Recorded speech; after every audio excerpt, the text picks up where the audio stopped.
Good morning and welcome to this year's NGI Forum, the flagship event of the Next Generation Internet Initiative of the European Commission. My name is Dan Sobowitz and I'll be your host for the next 2 days. We'll be discussing with some of Europe's most inspiring researchers, innovators, policymakers, civil society actors, and more. Men and women who are working hard on making the internet safer and more inclusive, sustainable, and democratic for all of us. We'll try to learn from each other's experience how to build the internet of humans following our European values. Now, as I'm sure you've noticed, this year's edition is somewhat different than in the past, given that it's a virtual event. We are not able to convene under one roof, as we always have, and as we would have wanted to do again this year. But on a positive note, going virtual means that this year's edition is going to be the most inclusive, sustainable, and interactive edition that we've ever had. And these are also NGI values. So if we are here to discuss the future of the internet, we might as well use the internet to facilitate this discussion. How is this going to work? On my right side, this is the right side, you'll find a little window with 3 columns. One that says Q&A, where you can send your questions to the speakers. Another one says Ideas, where we invite you to submit your suggestions on how the EU can further advance a human-centric internet. This will remain open for the next 2 days and will allow colleagues from the European Commission to review your ideas. Finally, under the polls column, we will ask you more specific questions. Well, let's try. Why don't you share with us where you're watching us from? And I already see quite a bunch of, well, France is now trending among, I see even Australia. So all the way from Oxford to Australia through Serbia, Vienna, Rome, Paris. So we're strong in the EU, strong in France, but it looks like even down under and all over the world we are being watched. Fantastic.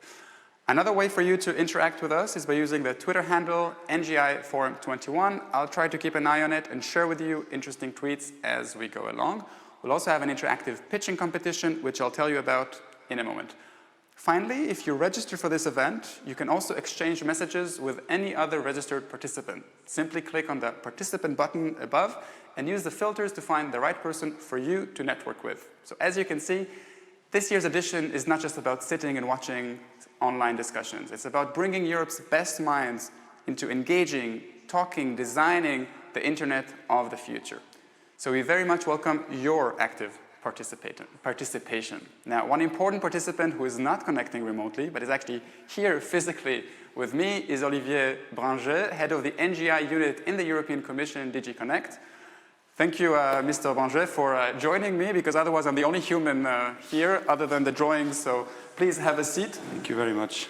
So maybe just to put this entire exercise into context, I mean, this is a virtual event, as I just mentioned, but for those of us who didn't attend the previous physical editions, maybe you can tell us how we reached this point. This is the 4th edition, if I understand correctly. Absolutely. How did it evolve, this annual event, until this point? Absolutely. Thank you, Dan.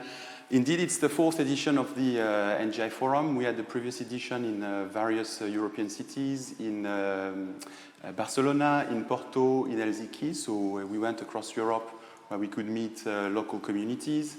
And this is the first edition which is in a virtual format. And for us, it's a first time, but it's also a good opportunity to connect to more people in Europe and across the world. And I think the map that is being built now is showing the diversity of the participants. At the same time, as you say, it's not a fully virtual event. The 2 of us are here. The supporting team is here in Brussels. This is a real wall. It's not a virtual background. You can touch it. Somebody drew on it. Exactly. So we are hosted in the very nice premises of Molengeek, indeed with nice drawings behind us, which represent well, I think, the NGI spirit, human faces, and a lot of diversity. And we are really happy to be here. Molengeek is a place that helps people get digital skills, coding skills, to get a job, or even possibly to launch their own startup, and all of that in a very inclusive manner. So I think it's a very nice place. So it's not a coincidence that we're here. It wasn't the only empty space in Brussels. This is a symbolic place that represents what NGI is about. We'll even have a video about this place in a few minutes. So maybe even in terms of numbers, I don't know if this year we might even exceed the number of participants of the physical events. I think we do. I think we largely exceed the number of participants. which is a very good news. And this is really the philosophy of the NGI Forum. The NGI Forum is about gathering people. It's about sharing ideas, connecting to each other. It's about thinking about how we can build the NGI Initiative, which is really a community initiative. And I'm very, very happy to have all these people mobilized, and in particular to have our projects mobilized to prepare the event, our 17 NGI projects who have been really working hard to make it possible. Our NGI innovators who will be participating as speakers, who will be participating in workshops, and hopefully will also take part in the discussions. And I think it's important, of course, we will go to events. It's important that we reach out to different communities, but sometimes it's good that we get together and we really think about NGI and how we want to drive it. So let's talk indeed about the objectives. So I mean, you spoke about how we're well set, we're in the symbolic place, we have the online tools to gather, but what is it that you're hoping to get out of these 2 days? So tomorrow evening, what would be a success for you? Yeah, so I think the previous editions of the NGI Forum, we were really at the design phase or at the launch phase of NGI. So we were thinking, what are our objectives? What do we want to achieve? How are we going to do it? How best can we launch the initiative? And for the first time, we have results to show. We have a number of projects who have been working for more than 2 years now, and we have innovators at work who are developing technologies. We have first achievements, and this was really our key objective during this edition of the NGI Forum, to show our first results and to give the opportunity to our innovators to present themselves and present their work. And I think it will be very useful to reflect upon what we have achieved, the tech developments we have made, whether we have an impact, how we can have more impact in the future, and whether the initiative as a whole is properly organized and provides the right support to our innovators. So in other words, we're no longer in design phase, now it's concrete, it's already with tangible results, so we will have more concrete discussions about what is exactly being done, already accomplishments. Yeah, absolutely. So, and this occasion, this momentum would allow what? So, I mean, once some of the participants, the innovators would present their accomplishments, you're expecting what? Others to jump in and to help fine-tune and realign so that we make sure we're all going in the right direction? Absolutely. So this is really what we expect. Of course, we cannot have everyone to present or participate. We have already more than 400 innovators at work, but we'll have a good sample of them, and we'll try to cover the different themes of NGI. And it would be very interesting indeed that we get feedback on the achievements, on the direction of travel, so that we can adapt. And I think it's the right moment to do it, also because we have, as you know, a new research and innovation framework program coming into play, Horizon Europe, with first projects being selected in the course of the year and launched at the end of the year, beginning of next year. So it's really the right moment to think about how we can build on what we have achieved, what should be our next priorities, or how we can achieve better our priorities, and how we can organize ourselves to achieve those priorities, how we can organize ourselves to help our innovators. And on that note, maybe it's important to mention to our viewers that we do have a special session tomorrow to talk about the next budget and how potential innovators can still make use of European funds and apply. I think it's before the lunch break, if I'm not mistaken, but there will be a dedicated session. Look at the agenda,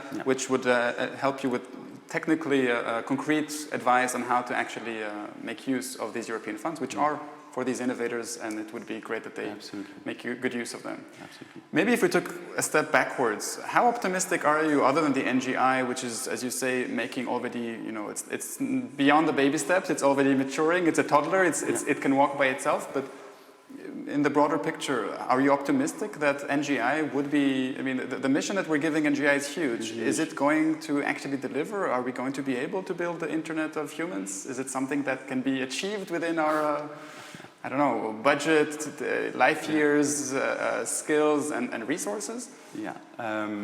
So of course we are not yet there. There is still a lot of work to do. It's a very ambitious we have very ambitious objectives. But I think the NGI initiative is in place. It's part of a broader picture of digital policies, obviously.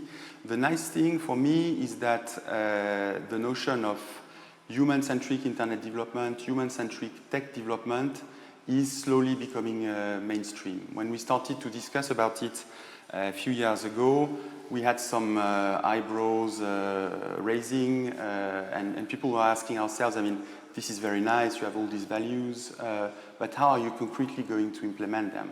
And I think we have shown that it is possible in an investment program like NGI to translate directly our values, values of openness, of protecting the privacy, security, sustainability, into concrete technology developments. So we have been able to liaise to people who have the talents to develop the technologies, who are really committed to the same values as ours, to develop these building blocks of the future internet.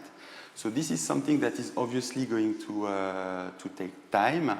It is part of a bigger picture. As I mentioned, we have a number of other digital policies at the European Commission, at national level. You may have heard, for example, of the Digital Decade Strategy, which seeks to guide the digital transformation in Europe until 2030. From a policy perspective. From a policy perspective. We have a number of regulatory initiatives. Lately, we had some initiative about human-centric artificial intelligence, for example. But I think the nice thing with NGI is that the developments are immediate, concrete. So we are developing new technologies every year, every month even, I could say.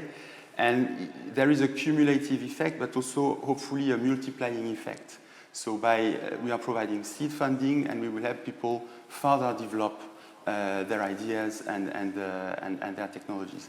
And I think in the internet context, this is something that can bear fruits, because the internet is evolving very quickly. So if we choose the right priority areas, if we are able to attract the right people, I think we can have a real impact on the development of the internet. And how do you explain the evolution in public opinion that you mentioned? That in the beginning it was more difficult to convince, there was more pedagogy to be done. Do you think it's scandals like Cambridge Analytica or films like The Social Dilemma that created more awareness? Is it the work of the innovators themselves that is spreading and creating a buzz? Do you think Europeans are more aware today of the problems of the current internet than they were a few years ago, and now it's easier for you to build up on that? I think it has always been there. I mean, there has always been a problem of trust vis-à-vis the internet. When you look at polls, the level of trust in the internet, the level of trust in a certain platform is not as high as it could be. So the worries were there. I think there was a realization on the policymakers' side that we can really insist on these values, and we can really insist on translating them, and we do not need only to do it through pure policy making, pure regulation. We can also do it through investment strategy, through the use of European funds. So but if I can summarize what you said, you're saying that the public was already aware. It took some time for policymakers to catch up on that and understand that they need to do something about it. Yes. And then it's not just the stick; it's also the carrot of empowering those who can innovate an internet which is more in line with our values. Yes, absolutely. And what we have discovered is that many of the people we are supporting now in NGI were people who were not funded by the European Commission. So we have managed to attract new people, and we have realized that we have a group of people here who are extremely motivated, extremely aligned with the values that we defend, and who are able to implement them very, very concretely. So that is really the whole spirit of NGI, and I hope today it will allow this community to get together, to connect to each other, to get inspiration, pave the way for new collaborations, because really the Ngi Initiative is a collective initiative. It will not work if we don't have, as you mentioned at the beginning, the innovators, the researchers, the startups, the verticals involved in developing the technology. As the Commission, we are only the conveners, we are supporters, but in this community to achieve our goals. So the two are indispensable. The one who convenes everybody together, but all the participants. And as we can see, the numbers are quite high. I think we saw close to 800 participants or registration for this event. But from what I understand, the network of NGI is by far greater than that. Those who come to the forum, we're talking about thousands of people who actively participate. And I suppose the trend is still growing. Hopefully this annual event would also help to raise more awareness. Do tweet and make a buzz. Maybe we'll reach some more people who can also share the word. Maybe we'll find some more potential talents out there that would feed into this into this endeavor. So you're optimistic. It sounds, at least. I'm very curious to see what will come out over the next 2 days in the next sessions. Yeah, unless there's anything else you want to no, I think it's to add. Okay, so on that note, thank you for being the other human here with me in the room. On that note, given social distancing, I would suggest you take one step backwards so I can jump back in, because we're very careful here. Thank you very much, Olivier. Another thing we'd like to do before we start, we have a recorded message from European Commissioner for the Internal Market, Thierry Breton. So let's have a look at the welcoming words of Mr. Commissioner. Ladies and gentlemen, welcome to the Next Generation Internet Forum. I would like to share with you a few thoughts on 3 concepts: trust, openness, and sustainability. Trust first. The Internet was originally conceived in a highly trusted environment, mostly, by the way, among academics. People knew each other, and security was definitely not an issue. Today, billions of users access the Internet, and it has become an essential part of everyone's life. Unfortunately, it has also become a space with vulnerabilities.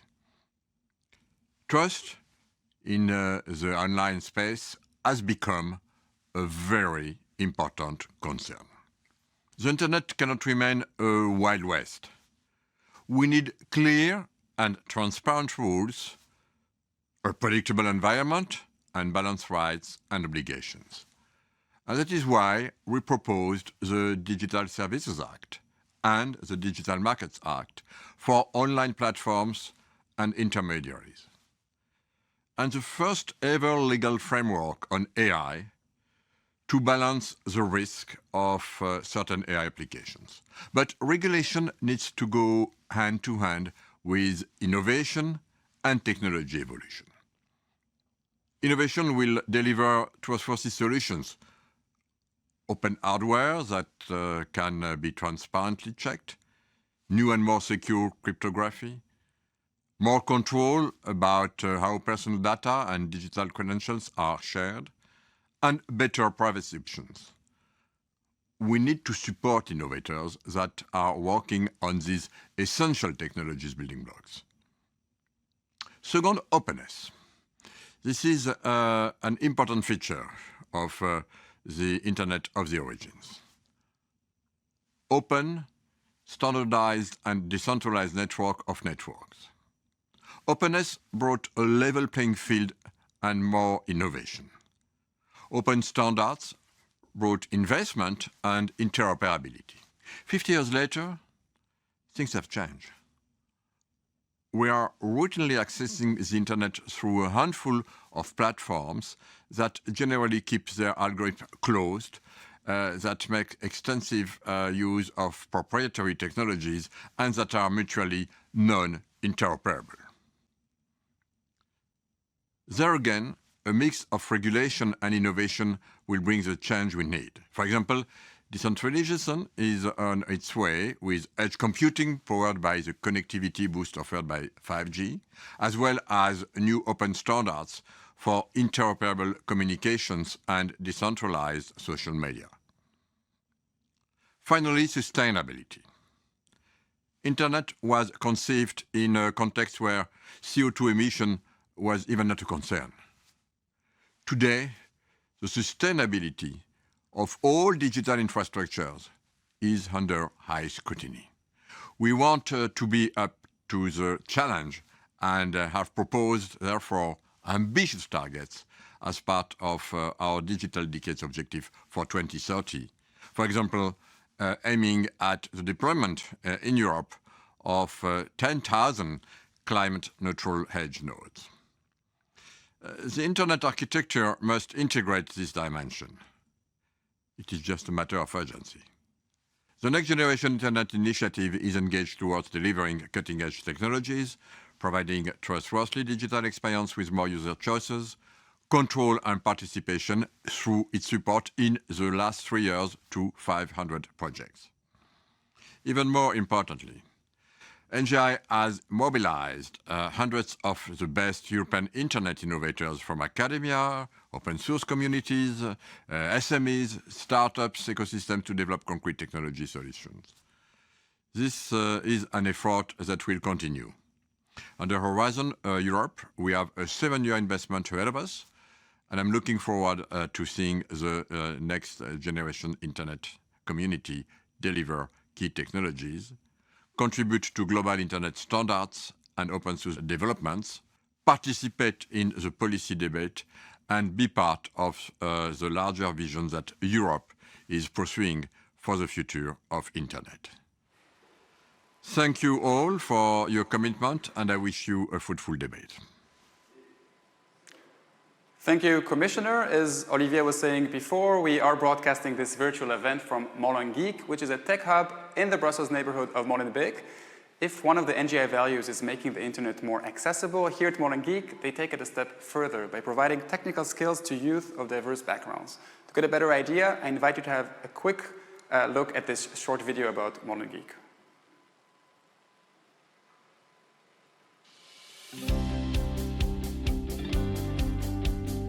Cet endroit a été créé en mai 2015. Il y a deux demandes en fait. Il y a une demande de jeunes de quartier qui n'ont pas de perspectives et d'opportunités d'avenir et qui trouvent que les technologies étaient inaccessibles. De l'autre côté, il y a un marché de l'emploi en effervescence et en demande et qui demande juste à recruter des talents.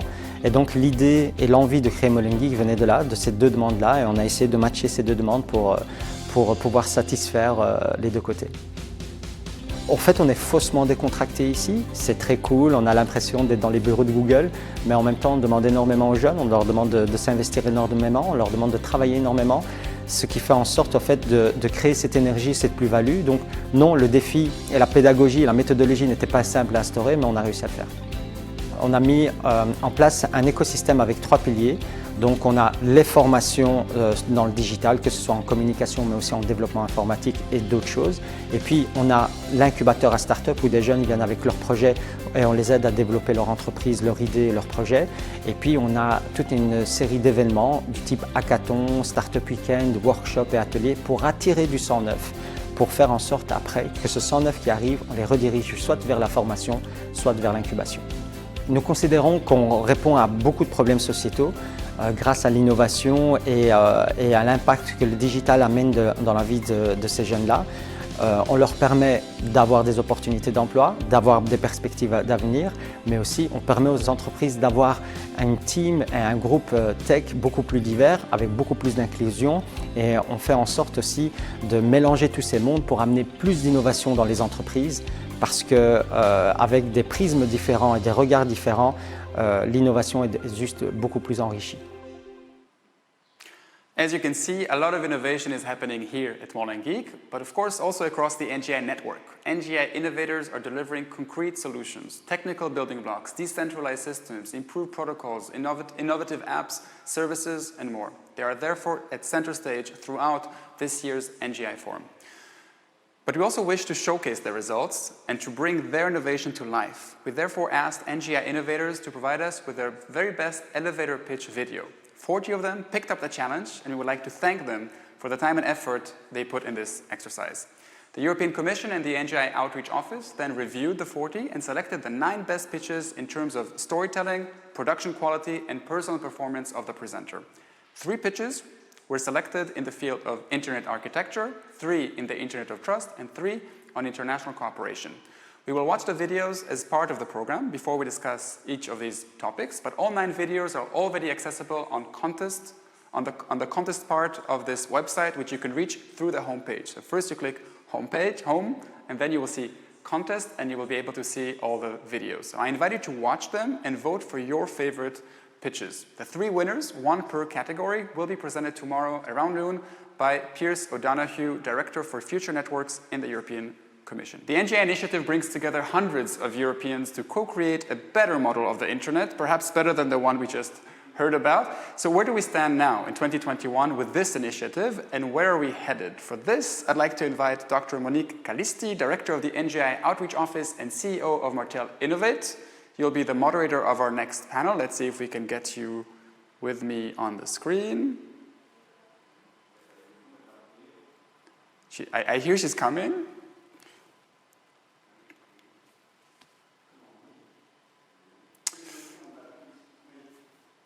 And these are the awkward moments when you're live, when you're expecting someone to join you, and they're not quite there yet, but I hear that she's almost there. Let's see if we can resolve this issue quickly. Monique. Hello.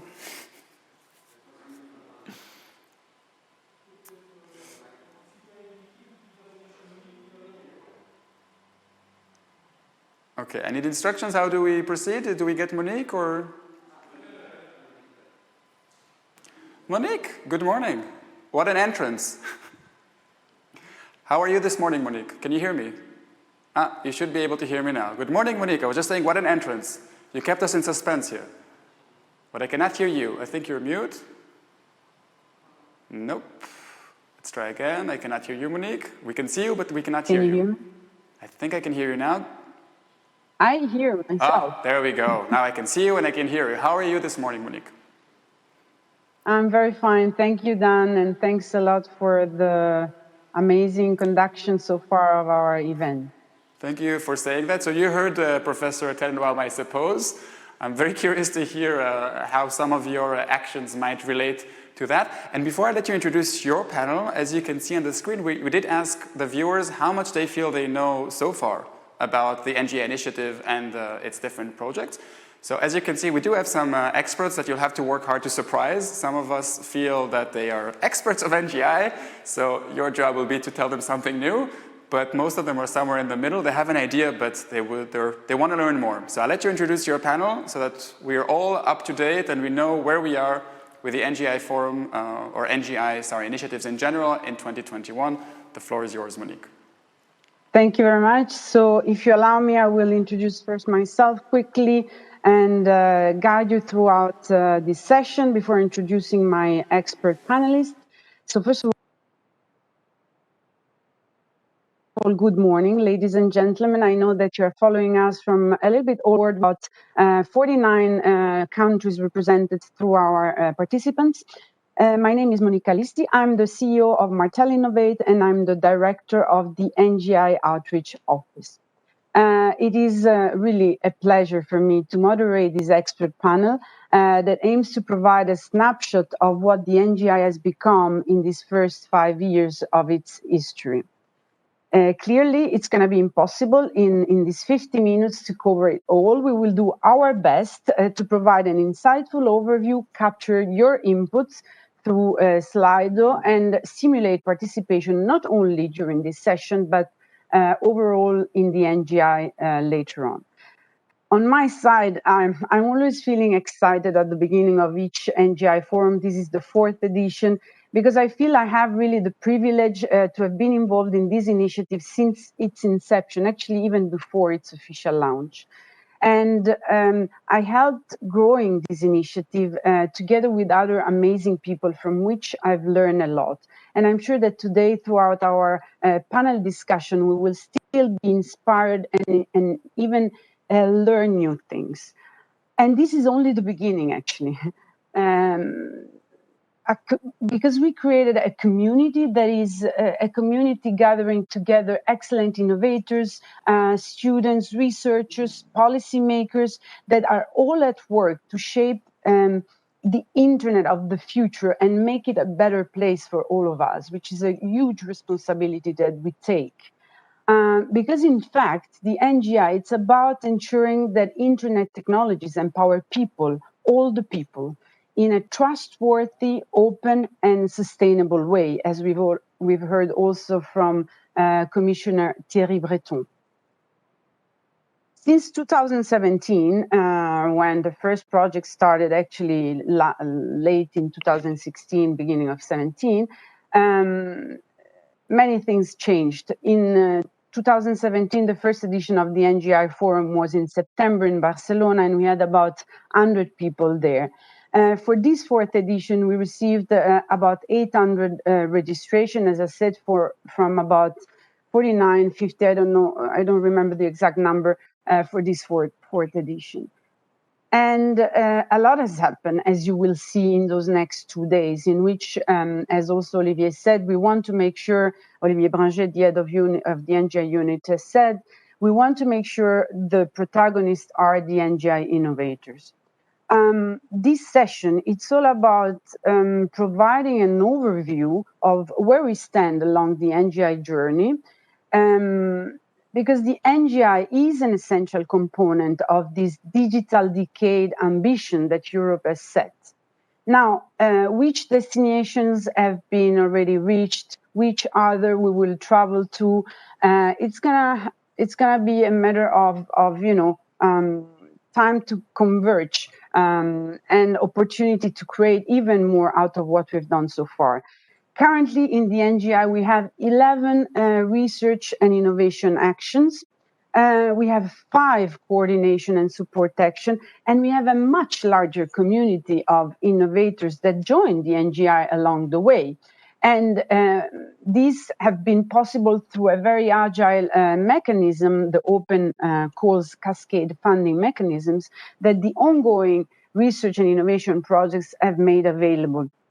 And through this, we have gathered more than 60 internet researchers and innovators that are working in about 500 projects. Some are smaller, some are bigger, and you will discover throughout these 2 days what they have been doing. Now, it's impossible, as I said, to cover all the outcomes and important impacts that have been already generated.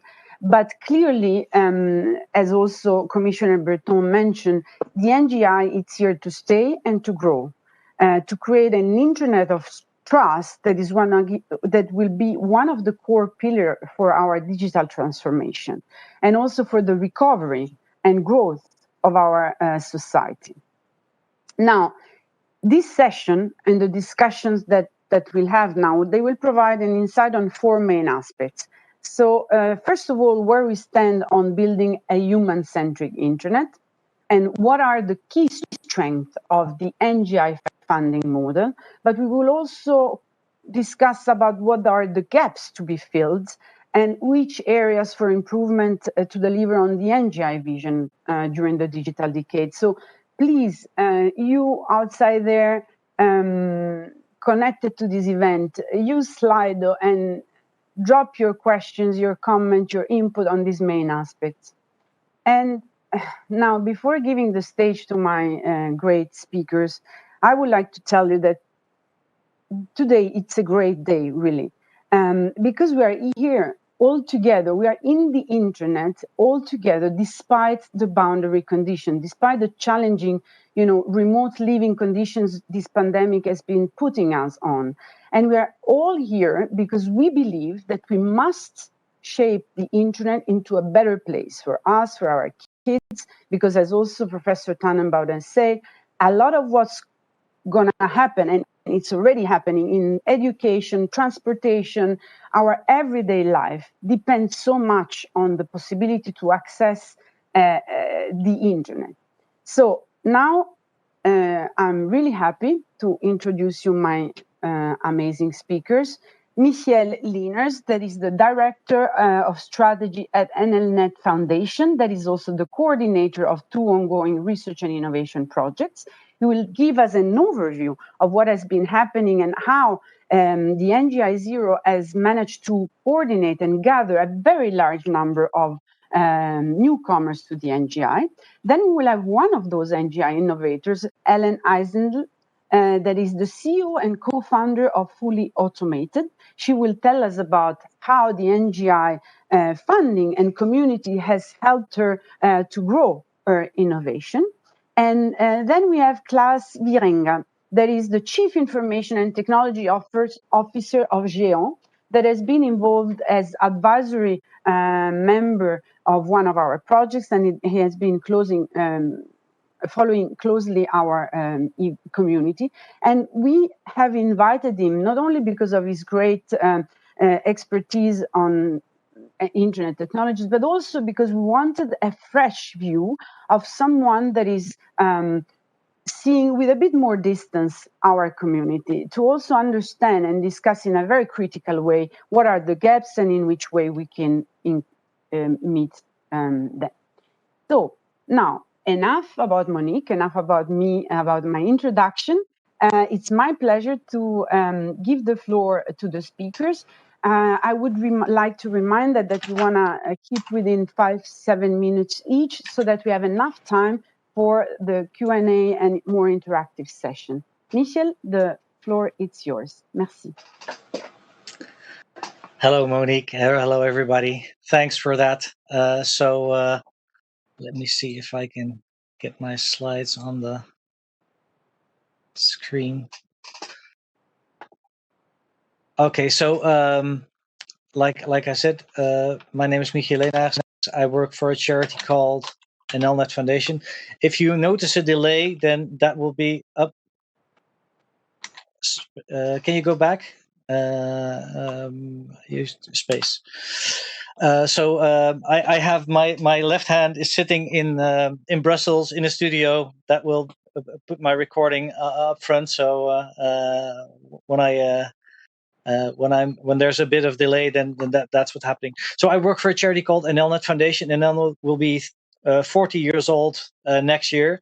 It was a ragtag group of Unix people that set up their own networking back in the 80s and morphed into a philanthropic organization in the 90s and has been funding a lot of projects. So, and all the things that we fund are always open source, open hardware, open standards. And that is because we have a strong antipathy against technologies that are being directed by a specific company. And obviously we like the potential of everybody taking up all the technologies for the benefit of society. Now, the main point of reference for the NGI program is the vision, and the vision is something that was created already over 3 years ago, and the focus is on making and reimagining what the internet could be. So I think Professor Tannenbaum has shown us what the internet is and how people are using it, but he also used a lot of brand names, and those brand names he mentioned specifically, for instance, what if Apple goes down? What if we become too dependent for our entire culture, for our entire society on those specific companies? What happens if that dependency then falls short? So how can we amend that? And of course, the idea is that we can only make that fix that if we try to create something that lets everybody have an equal opportunity, that is inclusive, that is value-centric. And so what does value-centric mean? The value-centric means that we get these attributes that today's internet isn't delivering. So we want to have privacy, we want to have confidentiality, we want to be empowered, we want to have self-determination so that nobody can turn off or take away certain things or deplatform us. We want everything to be more inclusive because technologies that do not run on certain platforms because the company doesn't feel like it. I can't use iChat on my Linux system. So how can we make something that doesn't depend on any platform? Well, by opening it up. How can we create permissionless innovation? how can we keep permissionless innovation? Because if I don't work at a big tech company, I can't influence their projects. But if I dislike an open source conferencing server like Jitsi, I can just go in, dig into the code, and fix what I need to fix. And if Jitsi won't accept my fixes, then they will be able to. I will still be able to run it. And of course, the economy should be more well balanced because we see these hyperscalers taking over everything.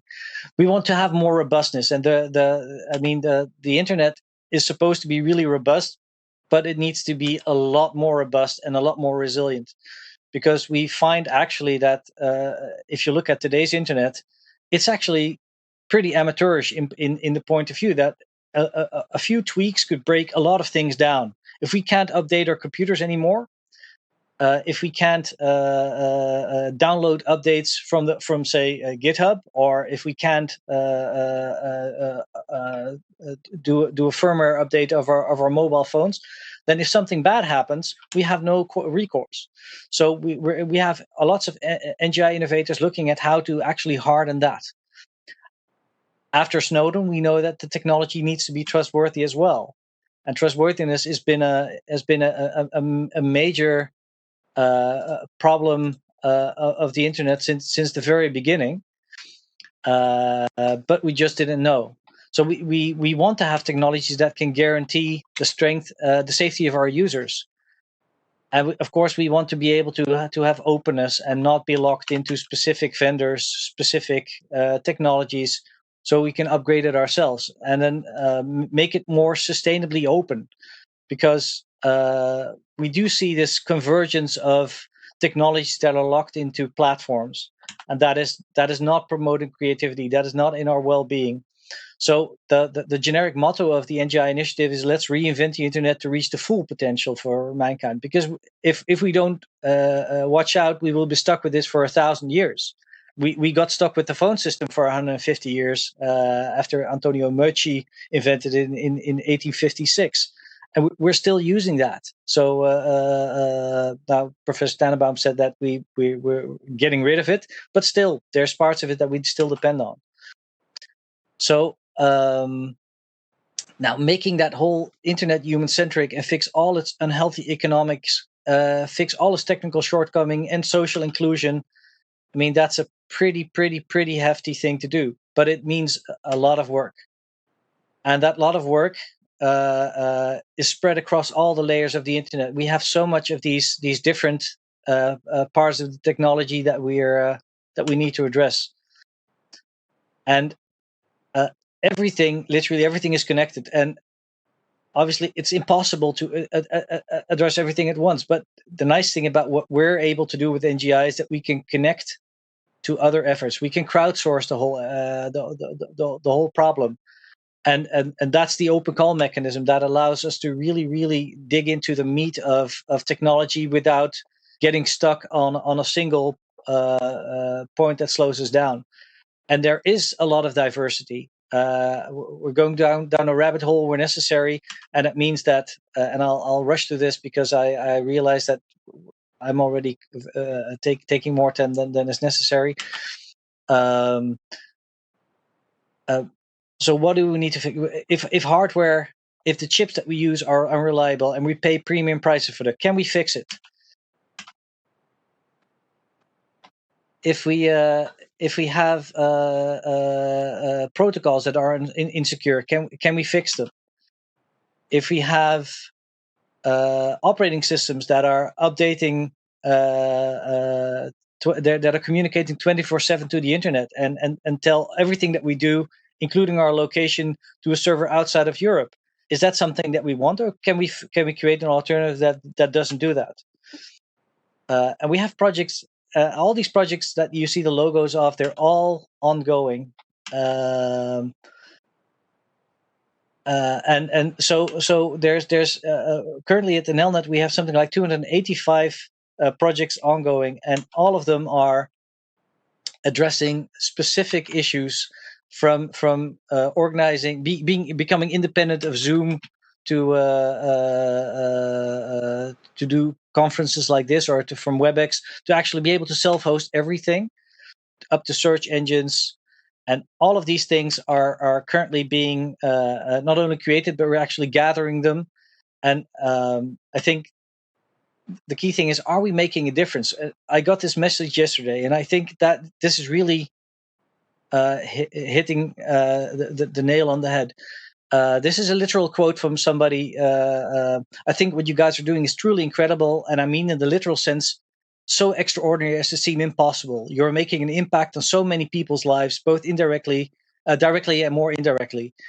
And that is making the world a better place. And I think, I'm not sure that there's too many EC-funded programs that actually can honestly say that the audience is coming back to them with those kinds of warm words.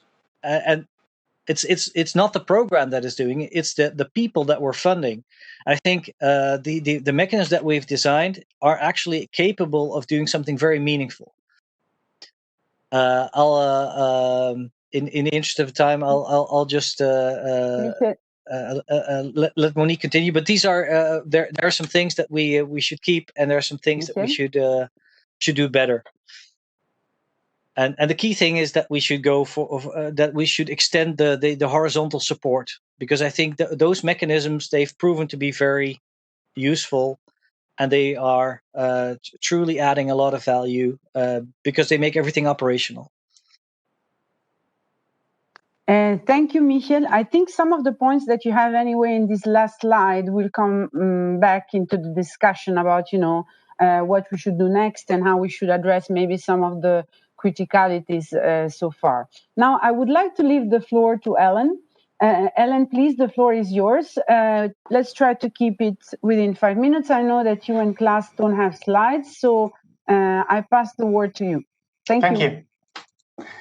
So, hi, I'm Ellen. I'm CEO and co-founder of Fully Automated. Can you see me? Okay. We can see and hear very well. Thank you. Okay. So yeah, I'm CEO and co-founder of Fully Automated.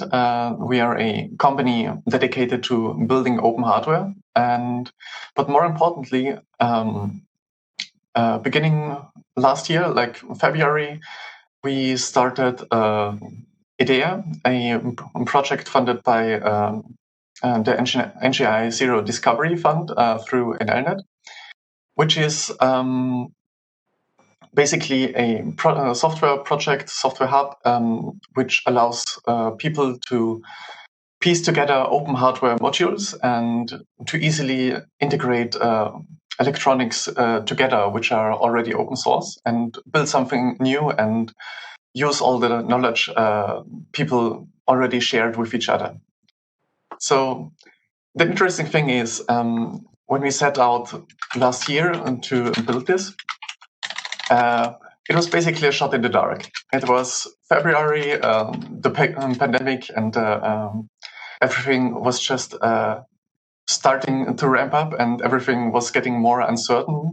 And it was, for us, an incredible opportunity because we could work on something which we wanted to have and which we thought would be interesting to have and good to have.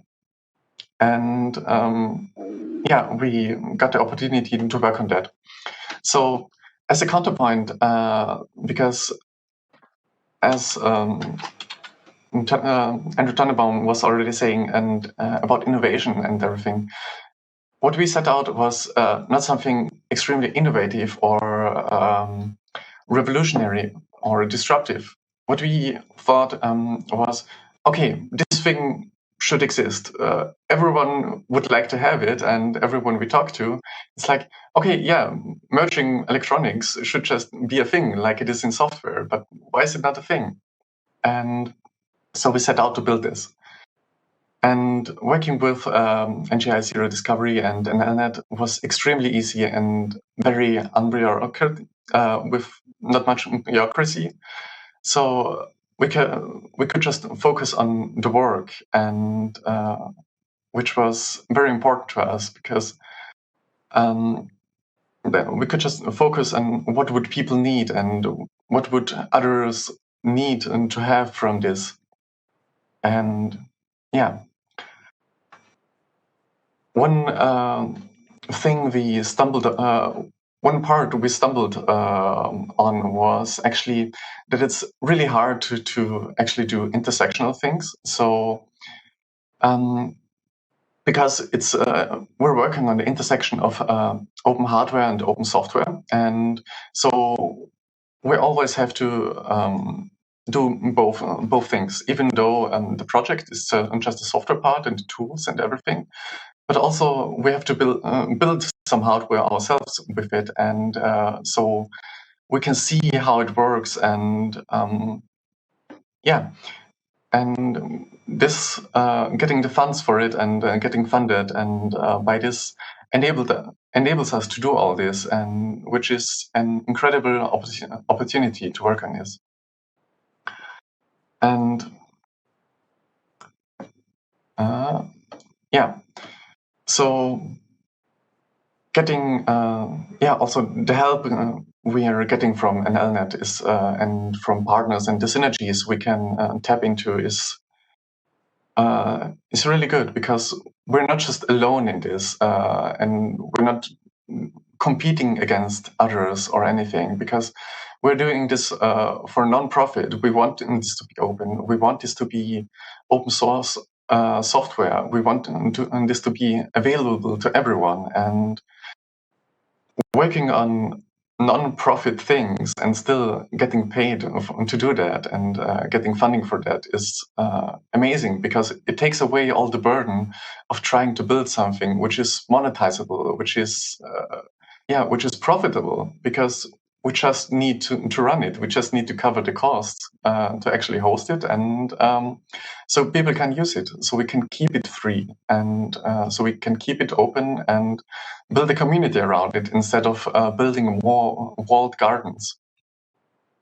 And I think that's a really important thing.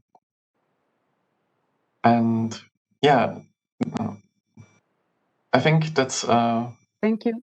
That's the most important thing, that we can just build open fields instead of walled gardens. Thank you very much, Ellen, to also use these poetic images to describe, your wishful thinking for the future. Now we have Klaas Jeringa, that is the CTO of Géant. Klaas, I can see you. I hope we will be able to hear you in a second. The floor is yours. I hope so too. If not, then now is the time to start shouting. Okay.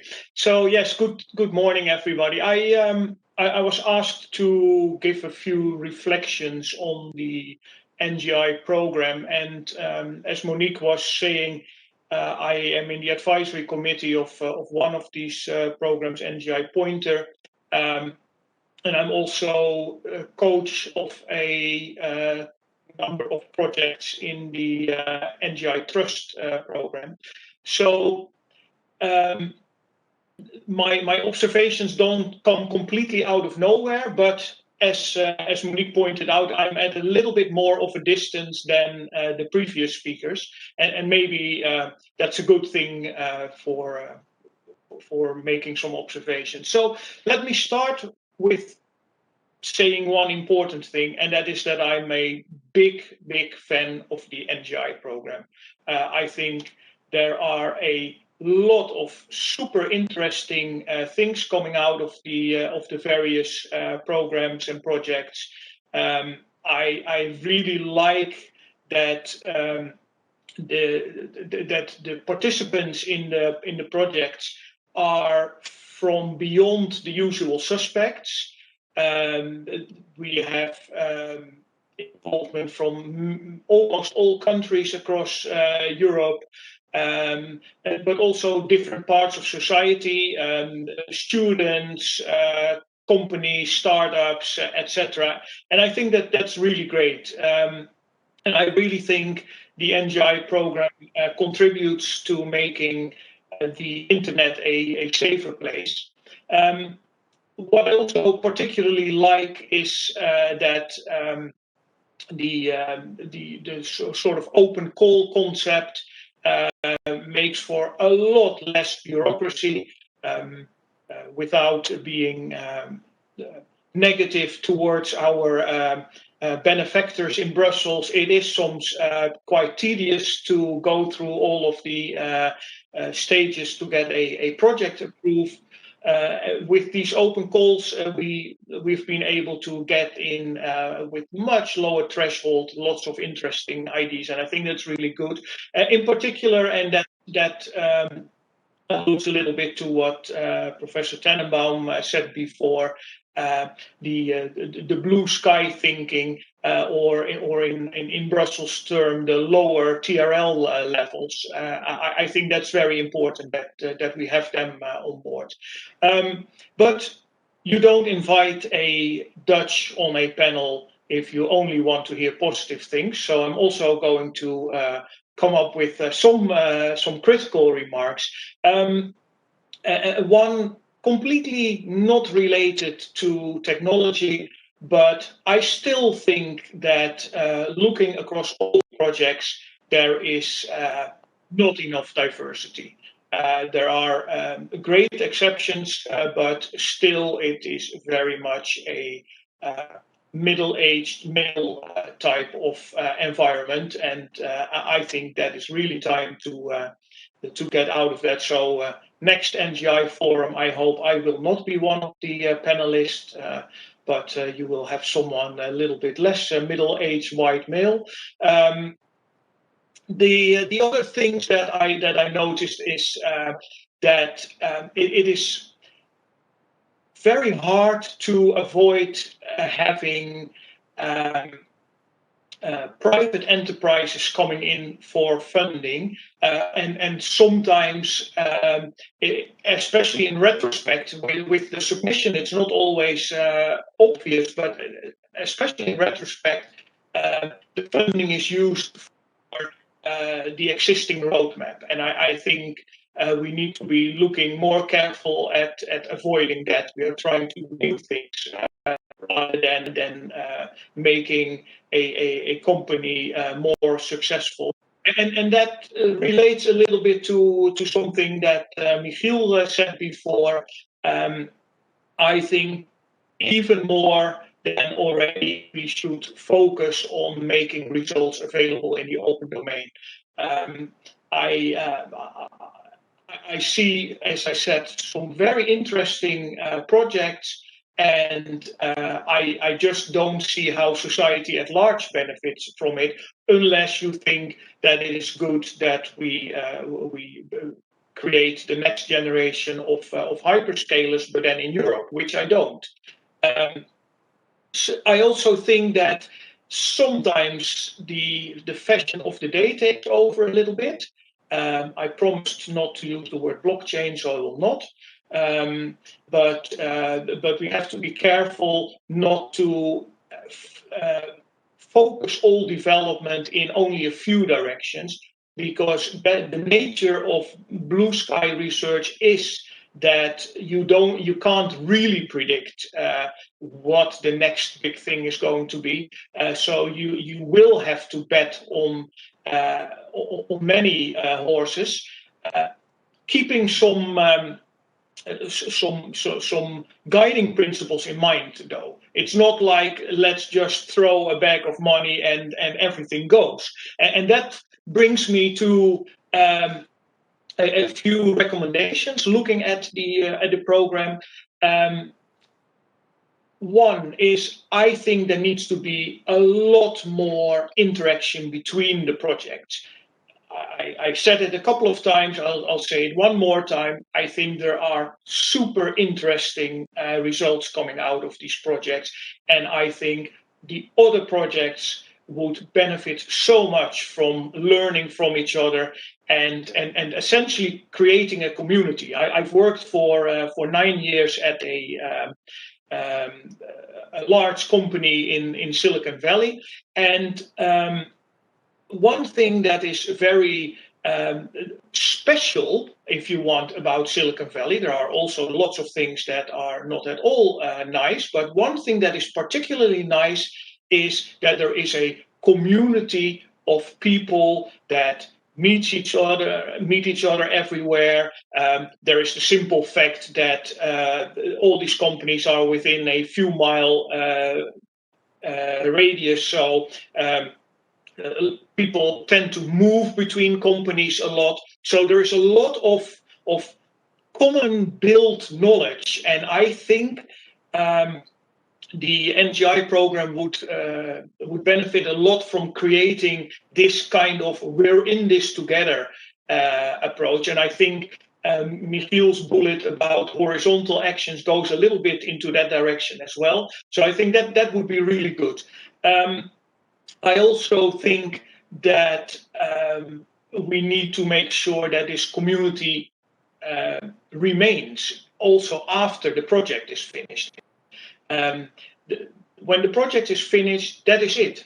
We don't pay attention anymore. I would like us to create a what I guess in the hardware community would be a makers community. I would like us to become an NGI community, and even if you don't happen to have a project funded through a program, you're still involved, you still pay attention, you still hopefully meet up with people, physical, if not virtual.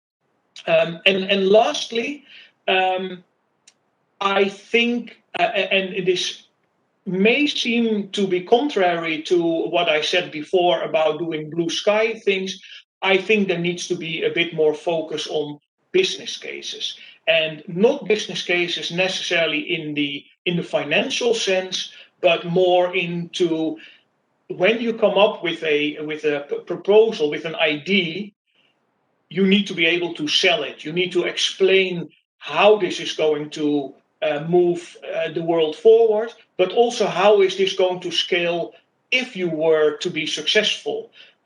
How is this going to gain traction? And I think when I look at a lot of the blue sky projects, especially in the NGI space, I see there's sometimes a little bit a lack of common sense. And even though you're doing something new and revolutionary and disruptive, etc., you do need to look careful at the consequences and at factors that may contribute to being successful.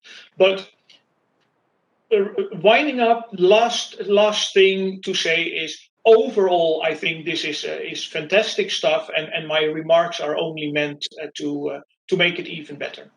Thank you. Thank you very much, Klaas. If you allow me, I will come back to a couple of points that Klaas make, because I think they are fresher here in my mind. I took note for several of the points. I will come back to Michiel, Ellen, and Klaas with questions. And of course, I invite all our participants to the NGI Forum that are far away, distributed all over the world, to make sure that they connect to the Slido platform and that they contribute with their questions, their comments. I've been looking around. I will pick up a couple of them. But also, please make noise and help us amplifying the message via the social media channels with the hashtag NGI Forum 21. Now, Klaas put together a few points about criticalities, gaps that we need to be careful and fill in better. First of all, about interactions between projects, I think that's a very, very important point. And here by projects, I think we should make sure that the big audience understand that there are two levels of projects within the NGI. So there are the 11 research and innovation actions that are directly funded by the Commission, as well as 5 coordination and support action that runs a number of services for the whole community, including the organization of this event, for instance. But it's also true that there are many more projects that are the ones that are the projects led by the innovators that win funding via the open calls. These NGI open calls are regulated by the EC cascading funding regulation, and they allow these 11 ongoing research and innovation actions to provide funding to independent researchers, but also to small organizations, startups, technologists, to do their work. And the size of these projects and the amount of money that they get, it's of course different. You can find via the NGI portal many more details about these projects. So I wanted to say that indeed the NGI, it's a community of communities. And this is quite peculiar and creates, of course, this challenge that Klaas has identified. So it's even more important that is in this community of communities, we make sure that there is an entry door, a common entry door where people can speak, meet, and interact. And the NGI Outreach Office, together with the other coordination and support action, is doing a number of these, and as well as the research and innovation action. So there's several meeting points. We have 2 community online platforms. We have regular phone calls between the communication people, but also at the level of coordinators. And we have events. Of course, in normal conditions, we would have many more events taking place live. And the plan was also to go and meet the innovators where they are, so to bring the NGI to them, so that we could create this virtual bridge within the community. Now, things have changed a little bit with the pandemic, but today we're here exactly to do that, to connect these projects. The other point that I would like to take, and then I will ask a specific question about how Michael, within his project, has envisaged to do that, how you can create a sustainable community. So this is a point that Klaas mentioned that I think it's very important. So how can we ensure that the great work we are doing can survive also beyond funding periods? Michael, have you already envisaged specific model processes or mechanisms that can facilitate this sustainability? Yes, thanks, Monique. Well, I guess our main mechanism is that we aim at the technical and operational community of the internet. So if something becomes part of an operating system like Linux, we have several projects that went to the Linux kernel, or if we have software that is being deployed by major actors, then obviously that becomes something that has gains an economy of its own. So really our goal is to go into the mainstream technology and to make everything by itself sustainable, not because they're labeled NGI, but because they're good. And that's the key message that we want to send with every project, is that we go out of our way to make them palatable. And I think we should do even a better job.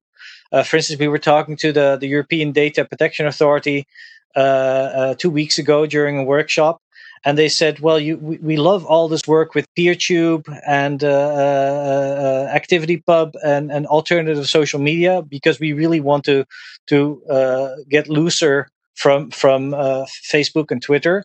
So we love that. So where can we buy it? And then the answer is, you're free to download it and install it. And so the appetite is there, but now we need to make sure that there's people also seeing the business opportunities of selling it and servicing it. But I think our main strategy is just to make the technology scalable, relevant, and in focus. And if people see it as a project, then they're probably in the wrong place, because we see it as a long-term commitment to sustain these projects. And in fact, a lot of the people that we fund are committed to do this if we can sustain some resources to keep them growing until this point where they become independent, to do this for the rest of their lives. It's their contribution to the next generation internet, and it's not like an intern job or a flex job where you grab money here, left and right. No, you're putting your name on this. You're committing to this. This is your life's work, so to say. I guess that's the main strategy. Thank you. I think indeed to the motivation and the capability and the feeling that we can make an impact to change the internet into a better place, it's the major motivator for many of us.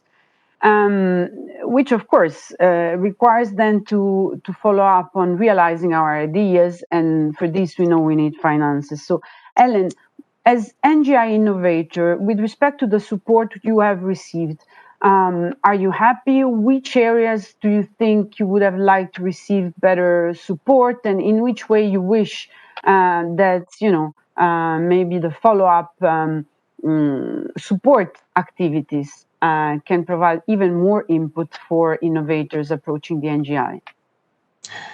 So for us and our project, it's the support we get, and which we also got in the past year for now. It has been everything we personally need. So right now, I can't imagine much more that would make it even better. But because it's also the first project or the first stage of the project that we're doing. So we don't have a follow-up project yet. So we're still in the middle of it. And right now, I'm incredibly happy with the support we get, and also the connections we made outside. And we then also had contact with another open hardware project, which we then referred to NLNet and NGI Zero, which was MNT Reform, which also got funded. And so it's an incredible community. And right now, for me personally and for our projects, it's everything we can wish for. Great.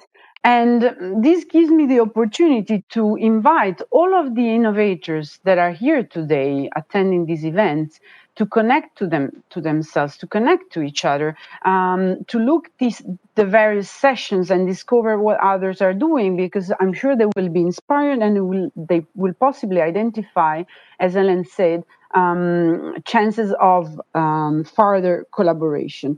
And here I would like to mention also the fact that there are some of these CSA, coordination support actions like TETRA, that is ongoing, that is providing acceleration and incubation mentoring kind of services for the NGI innovator to help them, accompanying them towards launching into the market or exploiting better the outcomes of their work.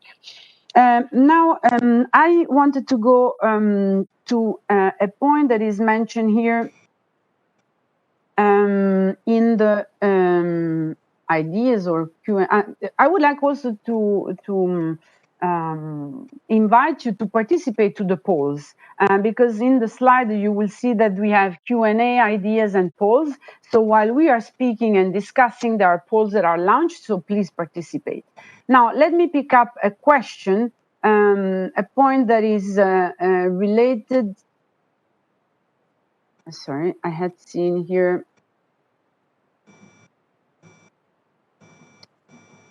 It's in the ideas then. Sorry about that. Yes, it's a comment from Alyssa Ross that I know is one of the NGI innovators, and she said this is one of her ideas.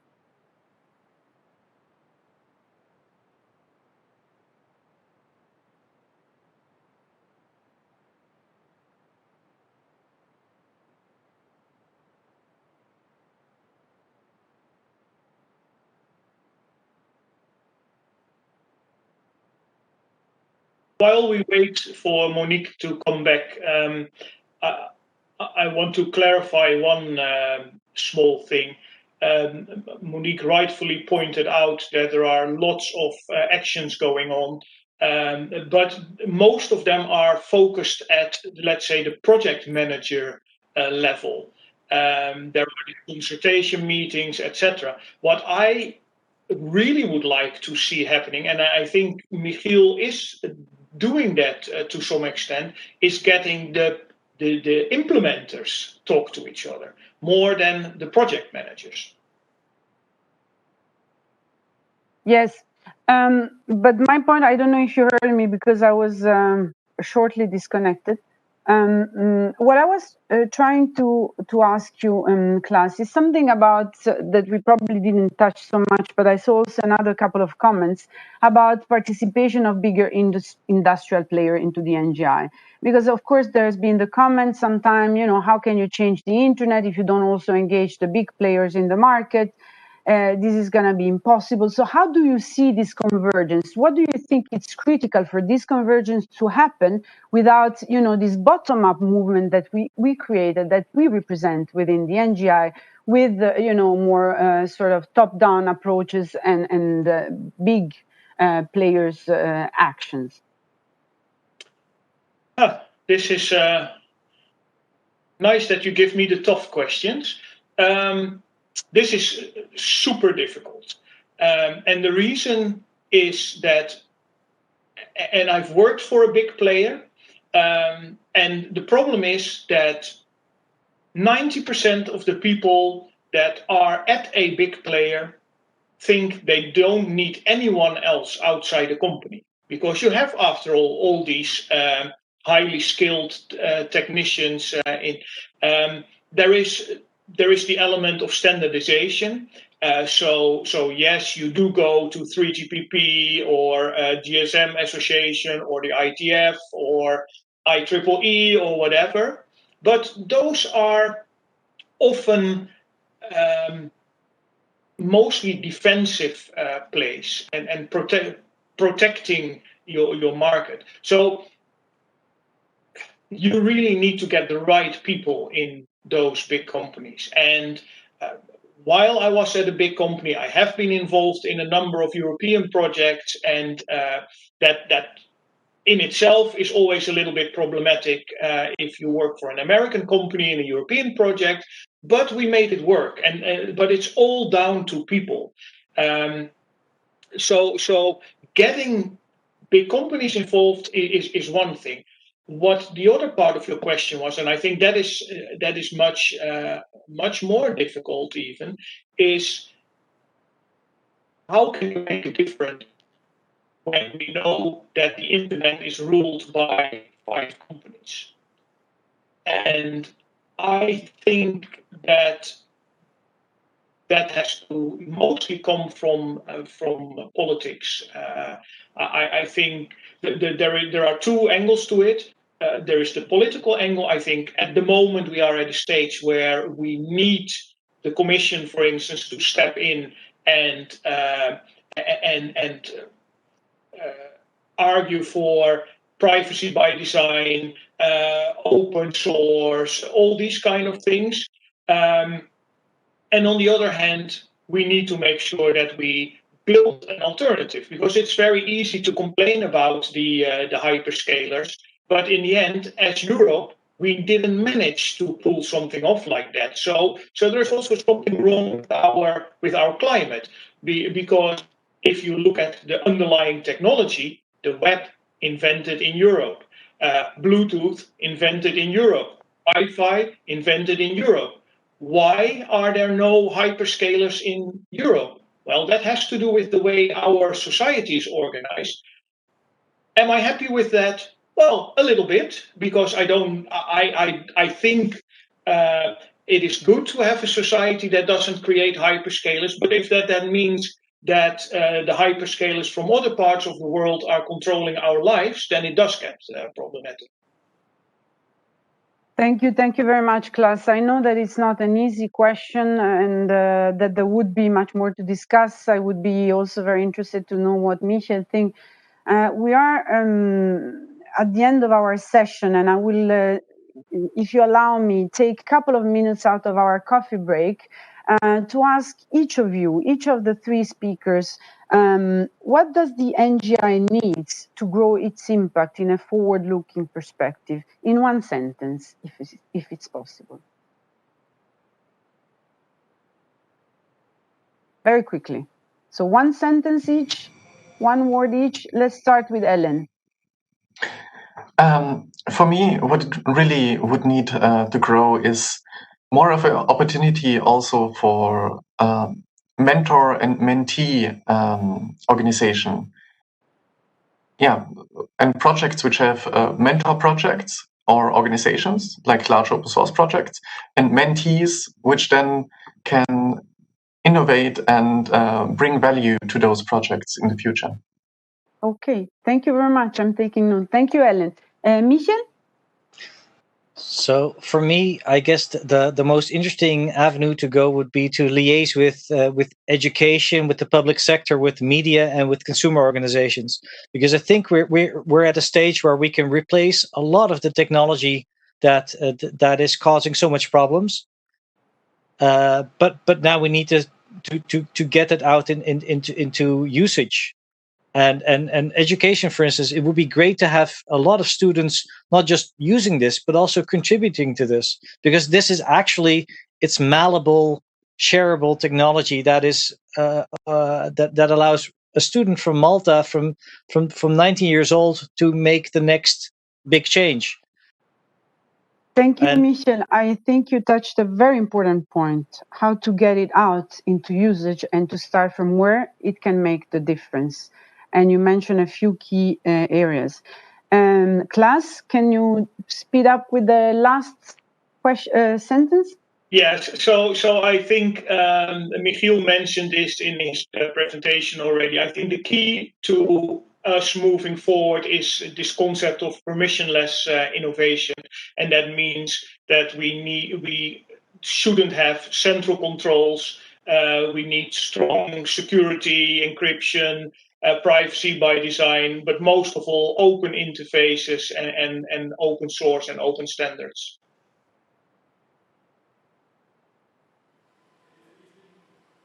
Was that too short? Perfect. It was perfect. Okay, thank you very much on my behalf. What I can tell you is that discussions will continue in these 2 days, but also beyond. So please stay tuned to the NGI communication channels to further express your input, comments. We will look carefully at what you have entered into the Slido. And now I would like to thank once again so much Ellen, Michel, and Klaas. They've been great speakers and provided a very critical view on several aspects. On my side, I will see you again at 2 o'clock today in the afternoon, because I will coordinate a workshop on sustainability of the internet in green environmental sense. So many thanks to all of you. Okay, thank you, Monique, for moderating this panel with Michiel, Ellen, and Klaas. I think you managed to touch upon the past, present, and future of NGI, and I have no doubt that if we asked the viewers once again to tell us how much they know, now we would get full fives from everyone. So well done, and thank you. We're now going, before the break, I also want to say thank you to Maria, our artist. I don't know if we can see again on the screen now. She's been able to, so your ideas are being now artistically designed into something that I'm sure we will put on Twitter sometime soon. So even those who are not watching us can get an idea of some of the main key points that have come up. Maria will continue following our discussions and illustrating them. Maybe she will even do a cartoon of me at some point if I'm nice to her. Okay, with that, I think we can switch to the coffee break. So we are going to convene again at 11:05 Brussels times, which is in about 10 minutes if you're not in Brussels. So go stretch, go get coffee, freshen up, and we'll see each other in 10 minutes.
Welcome back. Making the Internet of Humans entails rethinking the very design of the Internet as we know it. This is not a change that can be imposed top-bottom, but one which requires a vast collaboration of initiatives, as we just heard in the previous panel.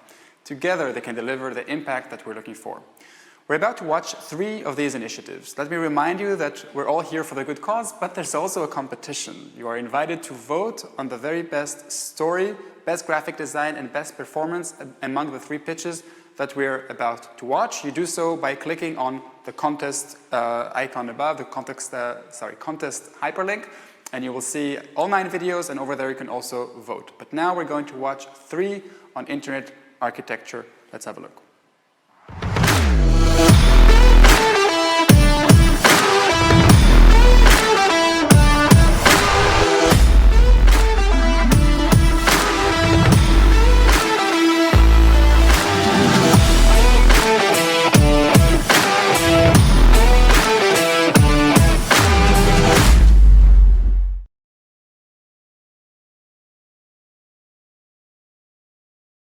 Hi, my name is Luka Banovic and I'm representing IRNAS, an innovation lab for custom applied technological solutions. What we're witnessing in the recent years is an exponential growth of connected devices. Everything from consumer gadgets, urban infrastructure, industrial infrastructures is becoming smarter. This also brings an immediate demand for installation of base stations. It is estimated that the base station number will grow by a factor of 10 in Europe alone in the next 5 years. This, of course, only boosts the existing problem of radio frequency band congestion, but also brings more other issues with it.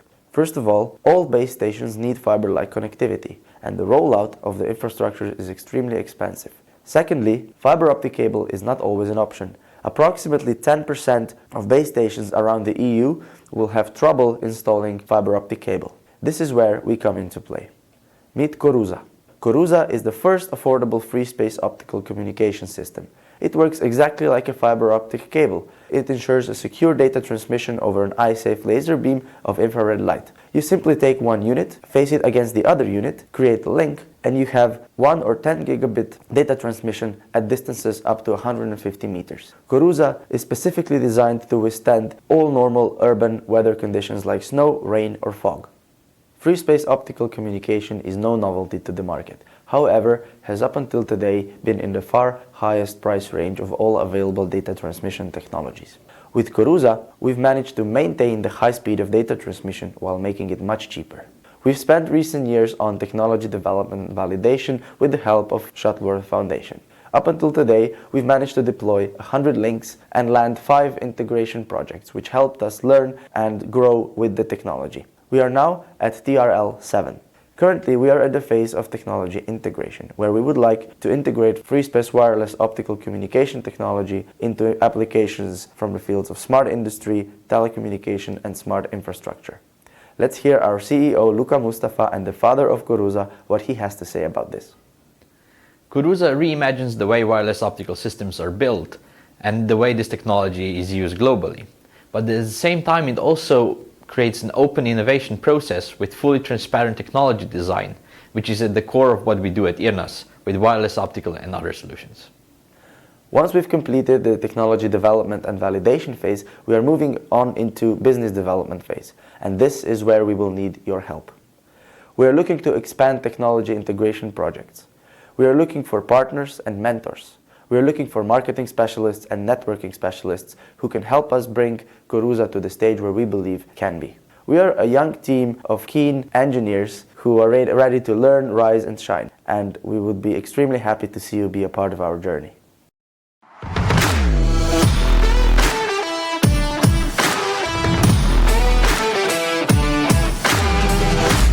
My name is Antonio Tenorio, and I'm really happy to be here today presenting decentralized science. Recently, with coronavirus crisis, we have seen how important it is to have the scientific articles peer-reviewed and peer-reviewed on time. That's why we are building decentralized science, a project that rewards good and fast peer reviewers to increase the excellence and the productivity of academic research. Because usually peer reviewing is much slower than what we saw with coronavirus. For journals, it is difficult to find a reviewer that is relevant, and even harder to find experts that will reply on time and with good peer review reports. And maybe this is because the reviewers do not get proper recognition or rewards for their work. That's why, to solve this problem, we have created the first marketplace of reviewers. On our platform, reviewers can share their reviews. Journals can find the best and faster peer reviewers, and then reviewers get money and rewards for their work. And you may wonder, where is the money? How are we going to make a business out of it? Well, we are creating the first marketplace for reviewers, and they are going to get paid. So what we propose is to get a small fee for every transaction in our system. And the market size is huge. Only in medical sciences publishing, there is more than $13.8 billion per year, and it's growing at a 5% annual growth rate. Regulations like European Plan S are moving the market towards open access, and it's expected that by 2025, 50% of the publication will be done in open access. And to give you an idea of the volume we could be handling in our marketplace, every year more than 14 million reviews are done, and this is growing at a 5% annual growth rate. So, what is our plan? We are the first marketplace of peer reviewers, but we are not going to target all markets. We are going to focus in biomedical sciences. There, we want to have a critical mass of the most active peer reviewers in 3 years from now. And we have the best team to build this solution. We are especially strong in research, development, and design, with shared experience in European research projects and in design and development of decentralized products. And we are supported by the best panel of international advisors. Decentralized Science is the first marketplace that rewards peer reviewers for a better and faster peer reviewing. Because peer reviewing can be excellent and fast, but in general it has a lot to improve in quality and speed. We have built the software, and now we need the community. And that's why we are so happy to be here today, because we want to find the best partners and investors to make our project a reality. Thank you very much.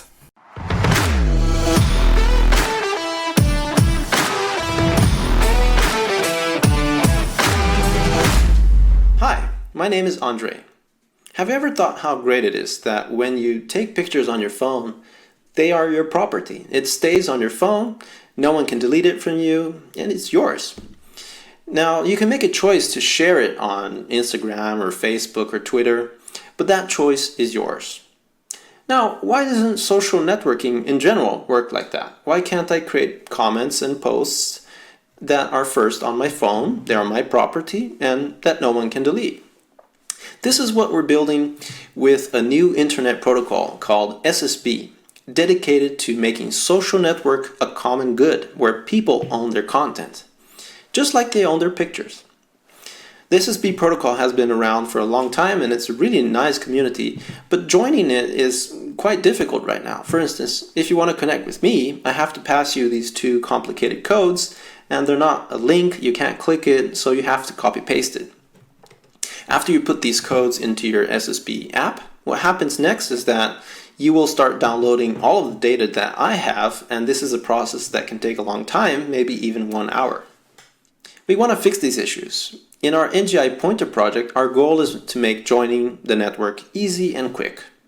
We are introducing a concept called aliases, which work very much like email addresses. So instead of passing around these complicated codes, I choose a server that I like, and I get a username on that server, for instance, andre.ssb.nz. Here's how it works. I want to connect with my friend Dan, so I put dan.hermes.club in my browser, and that will automatically ask to open my SSB app, and then it opens, and I can see that I'm starting to connect with Dan, and then I get connected with Dan, and I can see his profile. That's it. That's how easy it is. To fix the 1 hour download problem, we are rebuilding the SSB database. We are making it faster with state-of-the-art indexing techniques, and more crucially, we're changing it so that the download process doesn't mean download everything. We call this partial replication, and the main idea behind it is a way of splitting and categorizing your content. And then when you download my data, you can download just the parts that interest you. We're almost done building these features, and the new database is already in production. People are saying it's a real order of magnitude difference in performance. Aliases are quite new and going into production right now, and work on partial replication has already begun. We really want to make this decentralized social network easy and quick for everybody to benefit. Thank you for listening. So these were the first 3 pitches.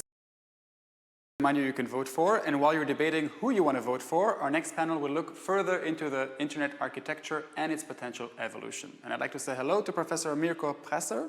You're an associate professor and deputy director of the Center for Business Development at Aarhus University in Denmark. You're also the coordinator of NGI Pointer, which is funding bottom-up technologies which are contributing to the transition of the internet. Hello, Mirko, how are you? Hi, Dan. Very well, thank you. So as you can see, we've started asking the viewers about some of their ideas on innovation in architecture. I will not presume to understand everything that they suggested.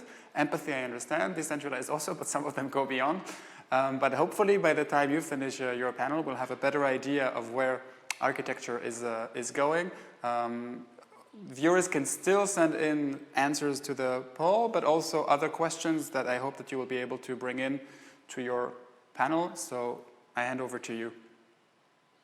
Thank you very much, Dan. And I think so far it's been a really good day. So I was very happy to see Tannenbaum early on today. So I still have a 3rd edition book lying around.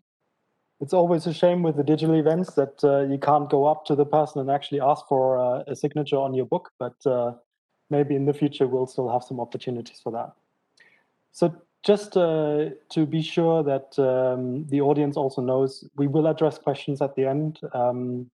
So please post them, and hopefully we can tie that in the last few minutes of the session. I'm really happy to have a fantastic group of people here for this session. So first of all, I would like to introduce our first panelist. It's Adrian Parikh. He's professor at the ETHZ in the Department of Computer Science, and he's leading the network security group there.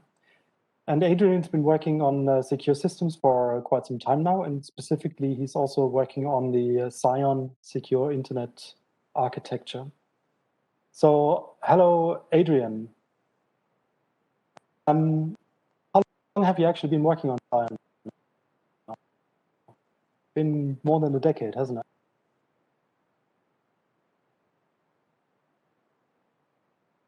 Adrian, I think I can't hear you speak.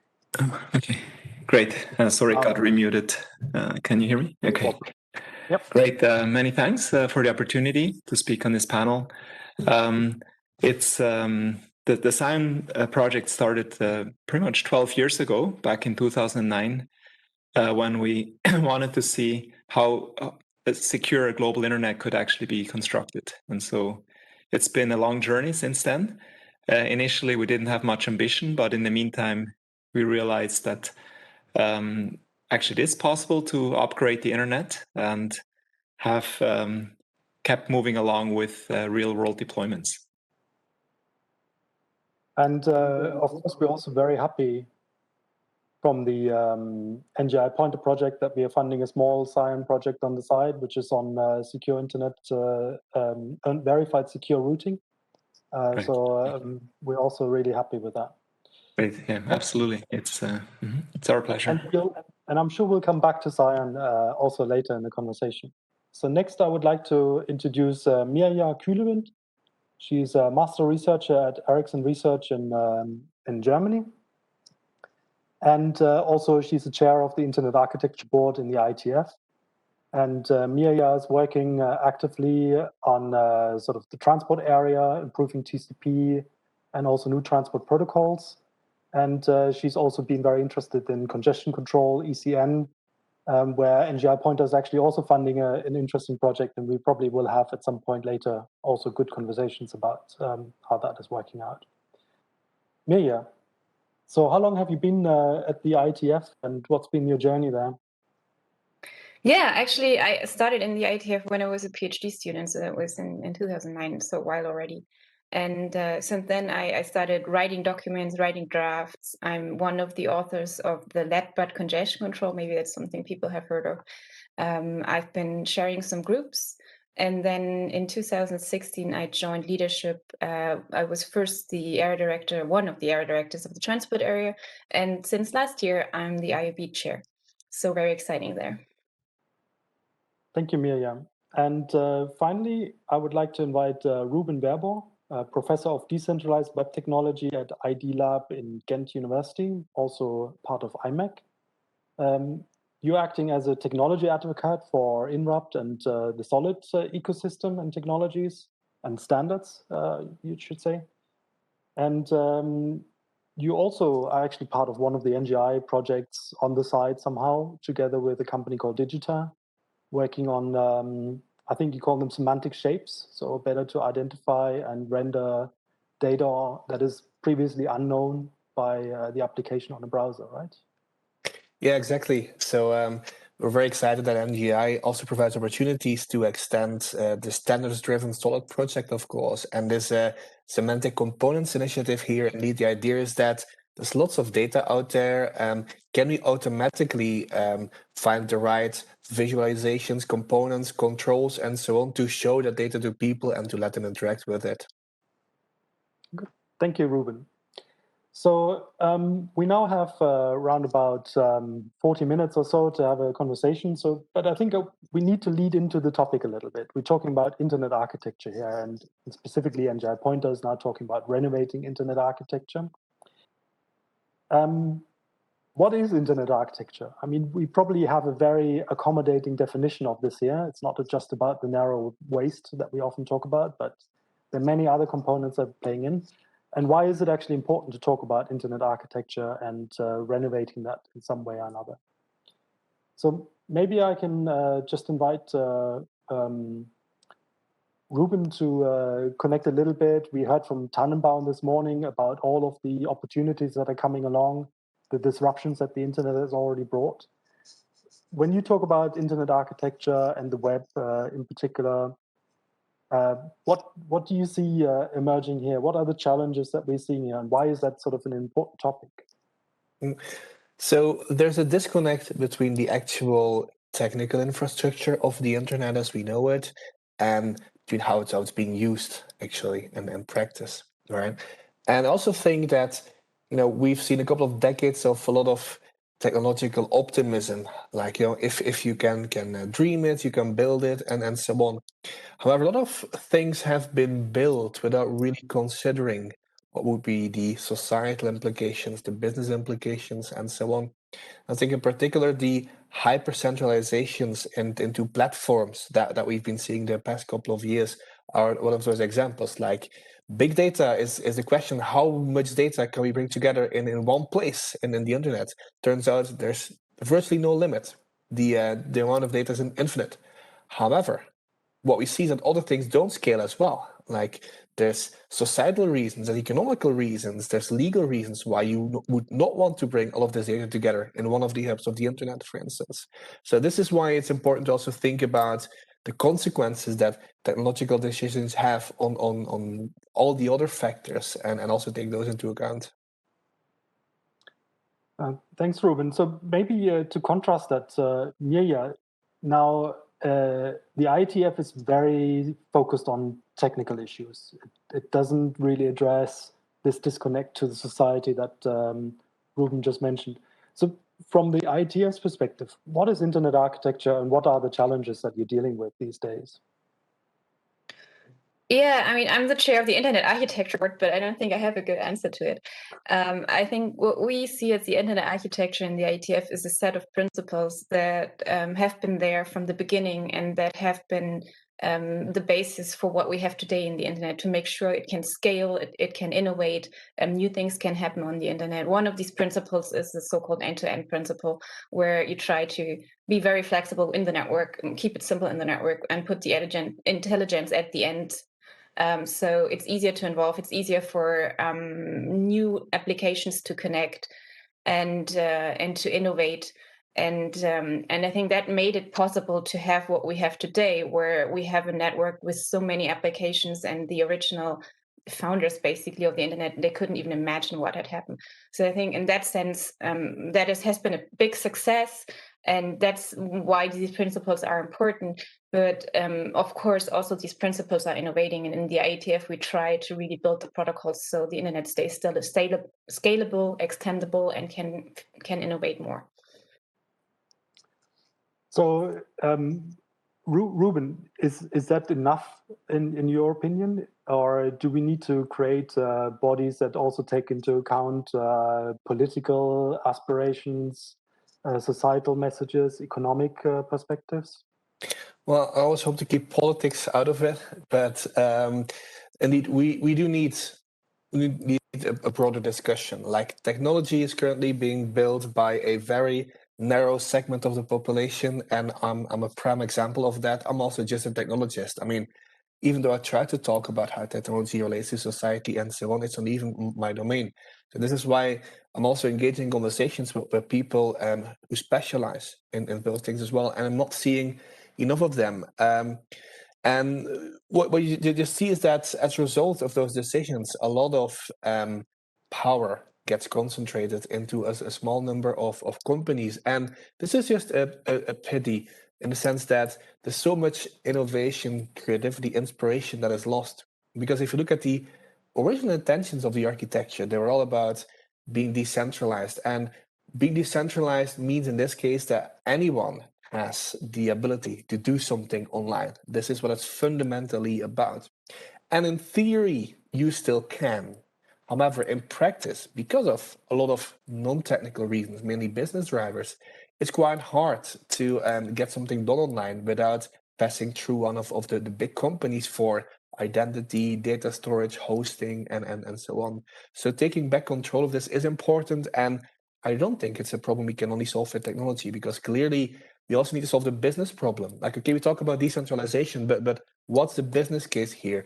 What are the benefits? And also, as a solution, I don't believe in a very one-sided take on a problem where it's all about all people need privacy, people need. I mean, yes, I agree with those things. But if you only look at it from a people perspective, nothing's ever going to happen. What do companies need? How do they want to innovate? And how do we tie this to the needs of people? Those are the kind of problems we need to solve. Otherwise, we're just solving problems for the very big companies and not for people, not for everybody else. Thanks, Ruben. And I think we're going to pick up the thematic between centralized and decentralized a little bit later on.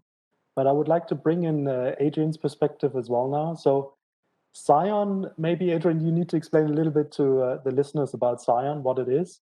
But I mean, in essence, you are actually challenging some of the core internet protocols with Scion and going for a little bit more of a disruptive approach on this. So there's some core elements that you're challenging. Maybe you can explain that a little bit more. Mm-hmm. Right. So we started on Scion trying to create a highly secure internet to provide high availability, even if somebody is running a DDoS attack or is trying to do a routing attack. And so we innovated essentially on layer 3, so at the BGP IP level. And starting from a clean slate, we actually, as part of internet architecture, we tried to question all the assumptions. So should we really be sending packets? What should addressing really be, or naming? Or should we build in privacy or anonymity right away into the network? So we did a lot of thinking on that level. And so that's really one of the core internet architecture aspects. Having the liberty of doing so was actually a lot of fun. And then we picked essentially to focus on security. And so here security means mainly availability, because end-to-end you can always encrypt. And so one of the big unsolved problems is how do you actually achieve very high levels of availability? So even if someone is trying to do the denial of service attack, or if there's congestion, how can you actually guarantee communication on a public network? And that drove the whole architecture, trying to answer that question. And so one important aspect of Scion is that it's based on paths. So it's a path-based architecture.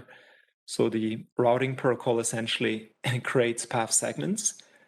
These path segments can then be pieced together by endpoints to create end-to-end paths. And what's interesting is that these path segments are cryptographically protected and in the packet header. So there's no reliance on state on routers. So there's no forwarding tables on routers. And so the system is very available, and from that sense, because there cannot be any inconsistency of forwarding tables because there are no forwarding tables. You also don't need to wait for the routing protocol to converge. As long as you have a path, you can communicate. And so this simple approach helped resolve a lot of the issues that BGP is facing today. That was actually then the next question was, how that relates to BGP. And I think you already mentioned some of them, of course.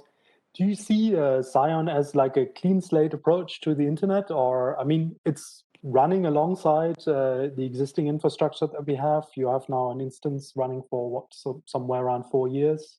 You have customers for your protocols. Mm-hmm. Right. So do you see it as a clean slate approach, or is it something that runs alongside the, let's say, more traditional internet infrastructure or protocols? Right. So interoperation with the current internet is very important. And so a core design feature that we've started a couple of years ago is to run really alongside the internet. So we see Scion very much as an upgrade to the internet, so not a replacement, running side by side, of course. And we're also trying to reuse the infrastructure inside ASs, so inside autonomous systems. So we don't require new wires or new cables or new switches to be run. Essentially, Scion runs actually similar to BGP on internal networks, internal AS level networks, leveraging MPLS or IP locally, but only for the local communication. Then the IP header or the MPLS header again gets stripped, and the packets continue their path. So very much alongside the internet as an upgrade. Also, there's technology that we've built called the Scion IP Gateway, for instance, to facilitate communication without any upgrades to the end host. So that system takes an IP packet, encapsulates it in a Scion packet to get the advantages that Scion offers. At the other end, again, unpacks. So none of the end hosts need to be upgraded. And so all the customers using Scion in production for real traffic are using essentially that system, right, to avoid having to replace and upgrade all the end hosts as well.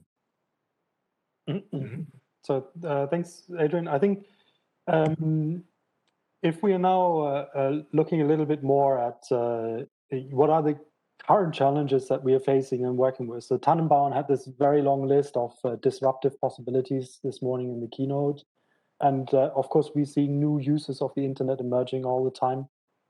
So what are the main challenges that we're facing today, in particular in the light of, let's say, our NGI philosophy or our vision? Maybe we can pick up on the centralized versus decentralized context. So Miya, do you have a perspective on that? Yeah, definitely. So I also just wanted to reply to Ruben that, or to you as well, that the IETF is very focused on technical questions because that's what we're good and where we have the expertise and where we can reach consensus on.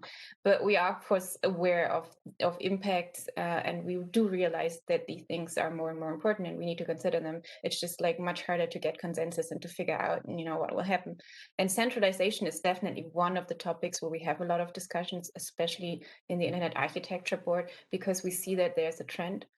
There are two sides of centralization. Of course, centralization, moving everything into a virtual environment, into the cloud, also has helped innovation, right? It's much easier to set up a new system because you don't have to buy all the computers yourself and all the computing power. You can just use what's there.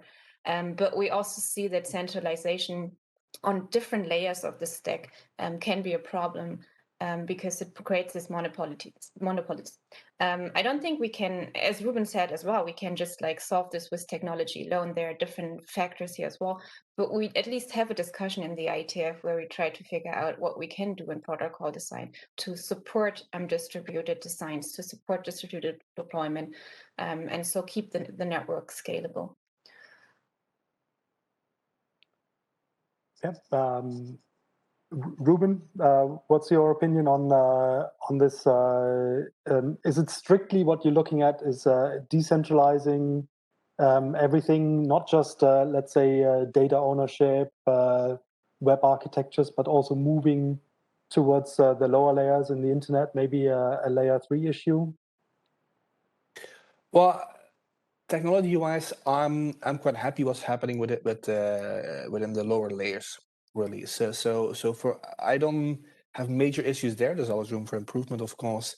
For me, it's mainly in the higher layers relation to data interoperability. Like indeed, if people take control over their own data, we'll need standards to organize data, to exchange data, and so on. So I see most work there. That said, this maybe also because of my background, I'm focusing on these issues. But I think this also highlights that there's a lot that we can do with the existing infrastructure as it is. It's just a way of using it differently and building on top of the stack we already have and improving where necessary. But we don't need a new stack. It's certainly not. So, in your opinion, we can have really that that layer approach is still holding on to the idea that you can run a lot of applications on top of a very flexible infrastructure. So it still holds on to the main principles. Absolutely, and maybe somewhere in the higher levels, we also need to look into having a data layer there, because right now the applications are quite directly on top of the rest of the stack. And what we now see is that the data is within the applications, but actually we should try to flip that. We should have this data layer on top on which the applications live, perhaps. Yeah, isn't the danger that if we are solving too many problems at the application layer, that usually then you know we're causing a lot of problems that the current business models tell us to centralize and collect a lot of data. So if we keep the problem solving up the application layer, then it's the application that has the most backing in terms of money or so behind it is usually the winner, or do you not see that as a problem? Well, I mean, the thing is, we have to solve the business problem separately, and of course in connection, but like it would be a fantasy to think that, okay, you know what, we'll just make this fix in a layer and all business problems will be gone. No, the business problems need to be fixed, and frankly, saying that as a technical person myself, the technical issues can be fixed, I'm sure. These are the easiest issues, and yes, they will take us several years, but they're easy. Compare that to the business problems you need to solve. We still have the easy problem. We still need to do it, but once we do, there's still the business problem that needs to be solved. So let's go a little bit more to the technical issues, because that's what I think our focus is on the internet architecture side. We have other sessions that address a lot of more of the innovators' perspectives. But what are the critical things that we need to fix today? I mean, using the internet today, we have a fairly well-working session here, and we're using countless services on top of the internet today. What's broken? Maybe Adrian, yeah. So in the interest of time, it would be good not to mention too much, because we could have a whole session just discuss what's broken. So I don't quite agree with Ruben that the lower layers are fine, because availability is really a big issue today. And we keep seeing large-scale events where we have large-scale outages. And so when you have critical infrastructures that are depending on the internet, you cannot have somebody mistype something or make a mistake in a BGP configuration and then see, half a country suddenly lose its internet connectivity, as we've seen in the past. So we really need highly secure protocols. And today's internet, we've seen how difficult it is to add security. And security actually is not sufficient. So even if you have a highly secure routing protocol, we've seen outages where suddenly the routing protocol selects a very small link that doesn't have sufficient bandwidth. And now you're experiencing large amounts of congestion, and essentially people behind this link cannot communicate anymore. And so a secure routing protocol is not sufficient. Also, there's been examples where, for instance, withdrawals of failed links are not occurring. And so traffic keeps reaching a point that cannot deliver the traffic because the link has failed. And so even here also secure protocol is not the solution, because the lack of withdrawal cannot be secured essentially. So a way to provide high availability is only to provide multipath, to provide a wide diversity of potential paths. And of course also security for secure path announcements is needed as well. But multipath will help solve a lot of the issues we're facing today. A big issue also is today's internet always has a single path. And so it's hard to optimize this single path, right? You don't know if somebody needs low latency or somebody needs high bandwidth or low loss rates or low jitter. That's very much application dependent. So to make real progress and provide a strong and highly efficient internet for the upper layers, we need to be able to optimize for in different dimensions. And so that's also what multipath gives you. And so I think what we've seen in the past years working on Cyan is that multipath helps in so many different ways. To me, this is one of the biggest improvements over today's internet that need to be fixed. Thanks, Adrian. Miya, is that one of the topics that is also addressed in IETF, or are there other topics that are very important at the moment for you to look at? Yeah, so I think one of the main topics that Adrian mentioned is really security and in different places, because the original internet architecture didn't have built-in security. Like they didn't really envision what we do with the internet today, and so they tried mainly to focus on exchanging data. And like security wasn't like a first-class citizen at that point, but given how we use the internet today, security is more and more important. And it's not only about end-to-end encryption, because that's where we have seen a lot of uptake recently, but it's really about also routing security and stability, availability. Same here, the internet was always kind of built on a best effort service, but given it's a critical infrastructure, given we rely on it so much, we need to improve further, and we need to keep improving there. I think one more thing that we have discussed recently is also observability. The internet, somebody says, I forgot who said this, the internet is the first thing the human built that the human can't understand anymore, which is kind of true. Like we don't really know what's happening in the internet today. And during the last lockdown last year, we have seen a huge change in internet traffic and how people use the internet. New or like different applications have been used, different traffic patterns, different places from where people have used the internet more heavily. And like all over, we have seen that the internet did very well, which is great because I think we have the right principles out there. But if you look deeper, of course, there have been problems in various cases. And it's really hard to get a full overview about what's happening. Sometimes people had to like take the phone and call somebody to figure out what's happening, right? So we don't have a really good understanding, and I think we need to be better given that the internet is so important today. Thanks, Miya. So Ruben, I think I would like to actually skip in here with a question from Luke Layton. He's writing about that we're not addressing the elephant in the room about distributed data privacy. So we have certain large American and not American software companies that are centralizing a lot of the data sets. So is this something that we can solve purely at the, at the technical level, or is there something that now, of course, needs to come in from the regulatory side, or society needs to respond to that in some way or another? Maybe even from a business model perspective. Yeah, well, as far as I'm concerned, this was the elephant I was talking about all along. Like our data is in the wrong places at the moment. It is in indeed large companies, and we don't control what happens to it. And that's a problem for privacy, but for innovation, for the whole economy, for like the whole way we think about things. Like, I mean, it would be as if, as if in an economy, like our money was our wallet, but just like spread around across different companies that then make sure it's spent correctly, right? So no, indeed, taking control of that is important, and it's not a purely technical question, indeed. Like technology-wise, it's possible. There's no technological reason why my data would have to be with one of the large companies. It's just they have made the business models in such a way that indeed this becomes almost a necessity. So on the technology side, there's quite some things we can arrange to make it easier.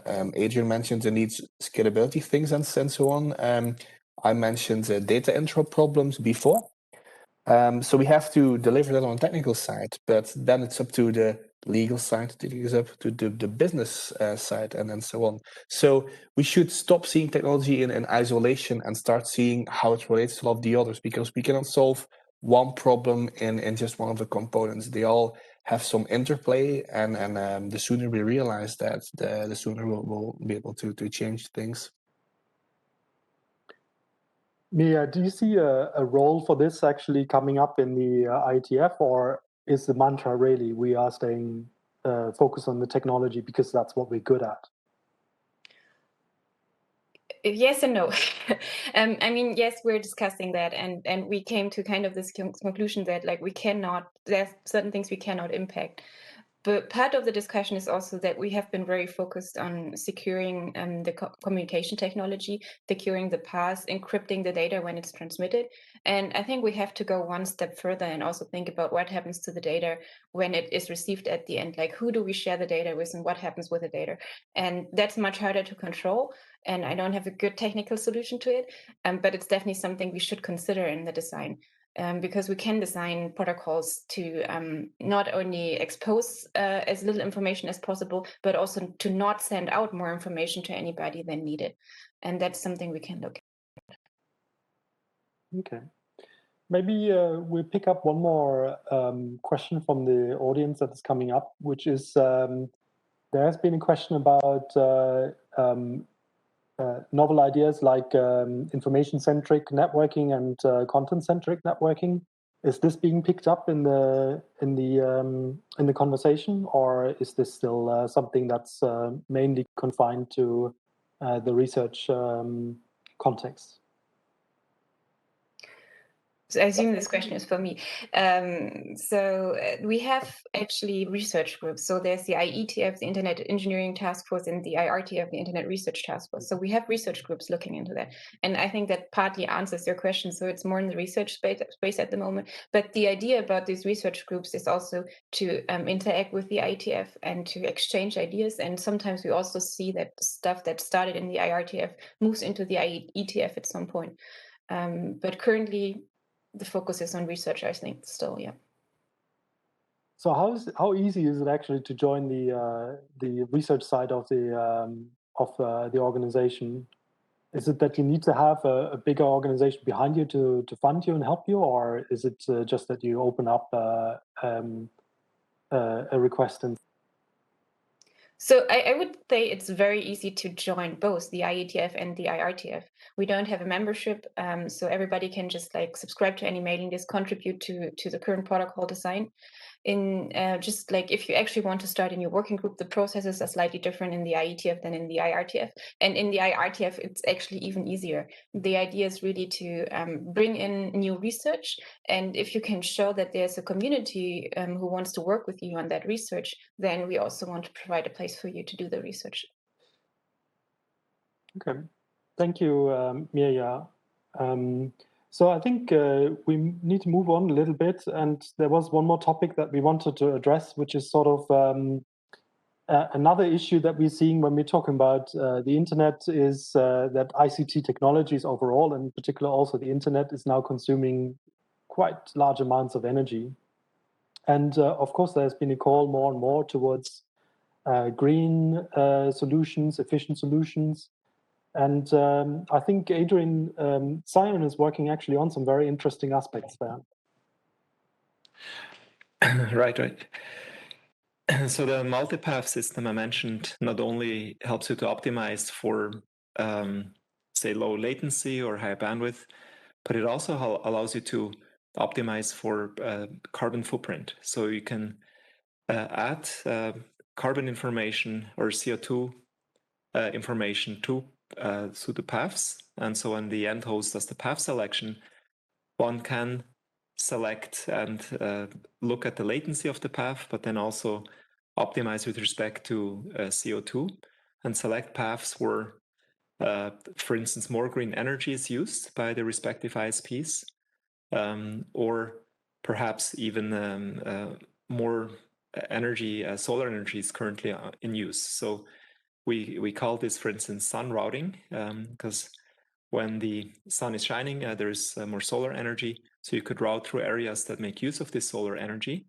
And with Cyan, you can do this in a dynamic fashion. So for instance, if you communicate from Europe to Japan in the morning, you would send the data eastwards. And if you communicate in the evening, you would send it westwards if there is more solar energy being used in that part of on the planet. So Cyan enables these kind of optimizations, and that's quite exciting.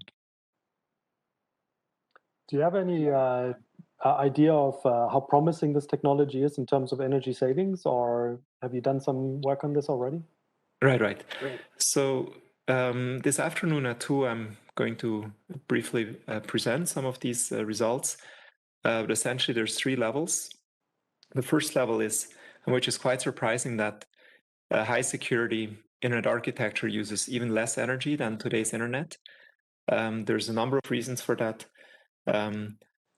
But the savings there are not huge. But the main point is that despite the high security, the system uses perhaps even a bit less energy than today's internet. The second point is this more energy efficient routing, where you can select paths that are greener. And so here it very much depends on the path. In some cases, based on our calculations, we're able to save 90% of the CO2 produced by the path, because BGP, again, as I mentioned, has one path. And in some cases, the path goes through areas where a lot of coal is being used. And sometimes the paths are also quite long. And so you can replace that with a shorter path then, and also a path that goes through autonomous systems that are making more use of green energy. We're able to save up to 90% of the CO2 on those paths. Concretely, we calculated that this makes about 0.1 gram per gigabyte of data transmitted on some of these paths. So it's not a huge amount, but it definitely adds up. Although the main savings, we believe, comes what we call the virtuous feedback, where if entities can start routing based on the greenness of the path, ISPs that are greener are going to see more traffic. And this will provide an incentive for other ISPs to also start using more green energy, become greener themselves.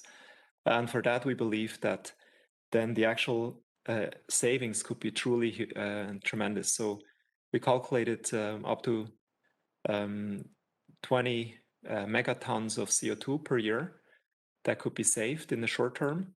And actually what's the communication infrastructures only use about 2% of the total amount of energy globally. So it's not a huge amount, but the belief is that this grows to 10% by 2030. And so then the communication networks really are starting to use a lot more. And so the savings there become more and more important. Thanks, Adrian. I think the idea of this virtuous cycle of supporting ISPs that have a drive towards sustainability, I think this is something that probably should also work in a wider context of sustainability, so sustainable business models or sustainable mechanisms in society. So, Ruben, do you see some of these mechanisms also in a wider context than just, for instance, energy?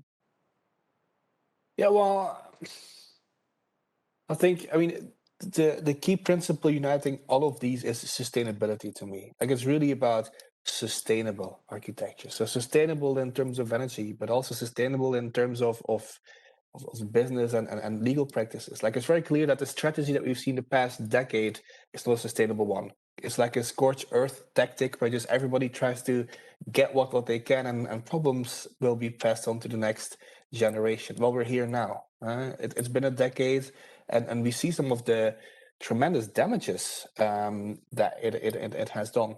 So to answer your question, like, indeed, if you want to zoom this out, sustainability should be the key theme in all of the different aspects that we have. So what's in sort of our hook there? Is it that we are looking at trust as the key driver for this virtuous cycle that we're looking for in sustainability? Trust is one of the components, really, but it's more than that. I think we also need some explicit engagement as well, and that's it's a combined effort between businesses, people, and also governments. Really, like none of us can solve this on our own. And I am positive. Like, take the whole NGI thing, for instance. Like, this is also an initiative spanning a lot of stakeholders. So we need things like these to support a more sustainable way of thinking about the internet's future. Okay, I think we are nearing an end to our session as well. So maybe we can just pick up one of the questions that Donald just asked about greener paths. So he writes, greener paths depend on economics of scale. Imagine that incentivizes so he imagines that this incentivizes a centralization of traffic. Do you see this in a similar way, Adrian? Right. It's hard to predict exactly what will happen. However, I don't really see a centralization. In essence, we have a centralization today where the largest ISPs are capturing a lot of the traffic for transit, whereas Scion offers a lot of path diversity and also offers decentralized paths to which we don't have access today. So now for greenness, not everyone is going to select green paths as their main optimization criteria. There's many different optimization criteria. So we believe that Scion will enable a wider spread diversity of network paths and better distribution of actual traffic. Now, if a lot of people start picking green paths, and if there's only one ISP that is very green, then perhaps more traffic will go to that ISP, which is also a good event. However, we believe that the market will react and more ISPs will become green, and therefore, again, traffic will be also well distributed. So we don't really see that risk that suddenly all traffic will go to a very, very green ISP. I think that's unlikely. So you very strongly believe in the market forces being able to react and also offer alternatives, so that we have this inherent distribution of the internet still available to us. Right. Mm-hmm. So I think this leads us also maybe to an end to the session, and maybe I would like to just ask each one of our panelists in turn the main key messages about what is happening with internet architecture. And also maybe a sub-question towards the idea how far we actually can push the boundary of architecting within the internet and the web. Is it going to be always an incremental development, or will we see disruption and will we see clean slate approaches emerge and maybe create splinter internet versions, or splinternets as they're sometimes called? So just in turn, I think maybe we'll start with Ruben. Maybe you can have your say on this side. So what are the main outcomes that you see now on this conversation, as well as on this idea of evolution versus revolution when it comes to architecture? So I had a couple of things here. I think on the one hand, we hear, okay, we've got an existing stack that is serving us well mostly. At the same time, we also want to make some incremental adjustments on there. So I do have faith in the existing stack, and I think we can do it from there, as opposed to starting a radically different stack as been proposed here and there. At the same time, it's interesting to see, looking back, how far the stack has gotten us. Like, years and years of compatibility is not something you often see in IT terms. But then also we need to think about the next 20, 30 years, right? So how do we take lessons learned from the past and project them into the future? And adding my point onto this, it's not just a technical matter, but also let's involve multiple stakeholders in trying to get that done. Thanks, Adrian. Miya, can I press you on how willing the Internet Architecture Board is actually to accept new ideas in terms of clean slate approaches? I mean, we've all been in a project that addressed clean slate at some point or another, I guess. Yeah, I mean, I think all these projects are great because they spike new ideas about how the internet could be and where we want to go. But I also do believe, as Ruben does, that the internet architecture as we have it is well set. The principles that we have based on the internet architecture has shown, especially recently in the pandemic, that it's able to evolve, and we should keep evolving. We should keep an eye on what the problems are. We should keep working on it. And I believe the bases are right here. And I can also agree to Ruben that it's not only about the technology, it's also about internet governance, where we have like a bottom-up approach where everybody can contribute, where we try to be, especially in the IETF, very open, have all stakeholders involved, and focus on the next step that we can reach in the next time scale. Thanks, Miya. So Adrian, maybe we'll go to you now last. And there was one additional question about ethical paths that maybe you can tie into your answer here as well. Great. So one of the interesting aspects that we've discovered in the last 12 years of our journey with Scion is that it is actually possible to deploy a clean slate approach. And systems that, like Happy Eyeballs, that have been suggested to switch between IPv4 and IPv6 that are starting to be further deployed enable actually a new architecture to also come in and be another alternative that Happy Eyeballs can readily make use of to also try to see, should it be IPv4, should it be IPv6 or Scion or any other protocol that people propose. So actually, given that it has been possible, and we do see new uses for the internet, like ethical paths, for instance, or such as green paths. We would like to be able to use the internet in a more transparent manner, that we can send our packets along pathways that offer these properties that we need. So with that, I wanted to give some hope to people that it is actually possible to innovate also at the lower levels, lower layers. And right, that. Doesn't want to, right? Thanks.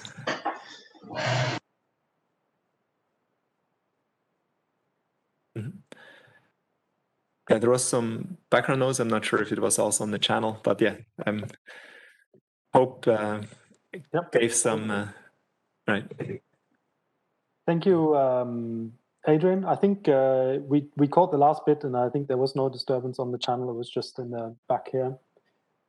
So with this, I think we're coming also to an end. I hope we also addressed the questions from the audience. And I would like to thank very much Ruben Verbor, Miya Kuluwind, and Adrian Parikh for their time to be on this panel. And I would also like to thank Dan for managing us and our time, as well as all of the organizers, the video and audio teams in the back end as well for making it all work. And thank you for the internet for connecting us all together in a time where we can't meet physically.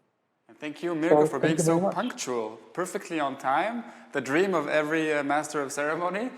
So thank you, Adrian, Ruben, and Miya. Indeed, you took a lot of questions, and I have to say that the audience was not only sending you questions. I'm looking at the word cloud now, and I see that you also got a lot of input, that you managed to touch upon some of the ideas. So I can see that this is a hot topic for our audience, and that it's still evolving. Somebody made a comment on the interactive window that we're using, Slido, that some of the questions disappear, and also this question is about to disappear. So indeed, we are archiving them so that we move from one topic to the other. So don't be surprised if you see some of your questions going away or your input on some of the polls questions going away, because we do have to go from one topic to the next. But I can assure you that this is collected and gathered, GDPR respecting, so that the Commission can still make use, and the organizers and NGI can all make use of all the input that is being collected during this event. Okay, the evolution of the internet, as we are discussing, is multifaceted, requiring changes at many levels. We just heard about some of the architectural changes, but another layer to consider is changing the business model. One way to guarantee security and privacy is by implementing open source solutions, not only in software, but even in hardware. And I'd like to say hello to Gijs Hillenius. Let's see if we manage. Hello, Gijs. You are from the European Commission's Open Source Program office, and you will moderate the next discussion. Now, we had long discussions about how to phrase the Slido question that we are now seeing on the screen. So consider this question with care. There was a lot of thought and exchange put into how to phrase it to you, but I guess the overarching idea was, what are the main added value, or the way I see it, if you had to lobby to your public officials to use more open source, what would you tell them? What are the main arguments that make open source indeed worthwhile, opportune, the right way forward? And I see that you are voting. This is not an award cloud, so we did give you some options, but if you think you have another idea, I see some of you are already saying none of the above, maybe you could put it in the Q&A or in the ideas so that we know what you mean by none of the above. But Guy, sorry, I said hello and I didn't even let you breathe and answer. How are you? That's totally fine, Dan. Thanks very much for the introduction, also of the Slido link. I see on the screen that people are clicking as I had hoped that they would. So I would be also interested to hear if they have other ideas. And as you can see, all of the above, as I suspected in our exchange, is gaining popularity because, yeah, they're all good and valid reasons. Where are you calling us from, by the way, Guy? I'm calling you from the internet, but it's localized in Waterloo in Belgium. You're in Belgium, okay. I should not have asked that question to you because I think most of the others were actually not in Brussels. You're one of the few who are in Brussels. But okay, With that, I hand over to you to introduce your topic and your panel. Thanks very much, Dan. Thanks. So, good afternoon, everybody. It's difficult to read the room because the room is divided into all these little boxes. But I have here with me, and I'm very happy to have here with me, Sachiko Muto, Roberto Di Cosmo, and Piotr Krio. Sorry for mispronouncing your last name, Piotr. Our panel discussion. These are three super interesting speakers to have on a panel discussion on open source. We've been preparing offline a little bit the topics that we will be talking to. I will be using a few starting questions to get some of the discussion going. I hope that the participants are able to send us questions as well. I rely a little bit on you, Dan, to make sure that I get them. So without wasting too much time on the introduction, Sachiko, could I ask you to take the floor first and maybe in like say in 2 minutes or something explain why the powers that be have invited you to this session, and well, the first question I'm going to ask you, so feel free to start answering that first question. Right. So thank you, Gijs. Well, I don't pretend to speak for the powers that be, but my name is Sachiko Muto. I'm the CEO of Open Forum Europe, and we're a Brussels-based think tank focused on researching and communicating about open technologies and how they contribute to an open and competitive market. So not only open source, which is the focus of the discussion today, but also open standards and interoperability, open data, and also the open internet. We have a sort of a pragmatic and collaborative approach, always aiming to work across industry, community, and academia, and also with policymakers, obviously. So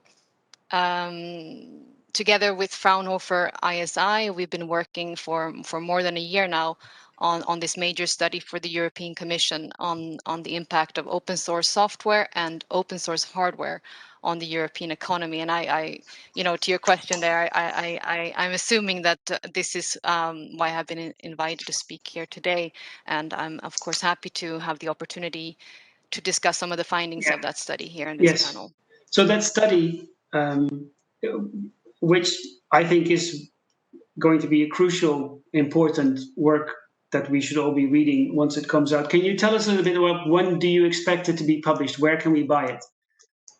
All right. So obviously, the study is carried out on behalf or for the European Commission's DG Connect. And so once delivered, I cannot really speak for exactly what happens. That's not my decision to make. But I can say that we are in the final stages of approval, and I think I don't overstep any line if I say that I expect the study to be out, if not before the summer, then shortly after. And again, I think that this sort of study will be made available for everybody to download. Again, this is the European Commission study that we have, carried out for them. Excellent. So the link to go to will be the publication office at the Commission. That's right. All right. Okay. So we'll do that. And can you summarize the contents of the study in 1-2 sentences?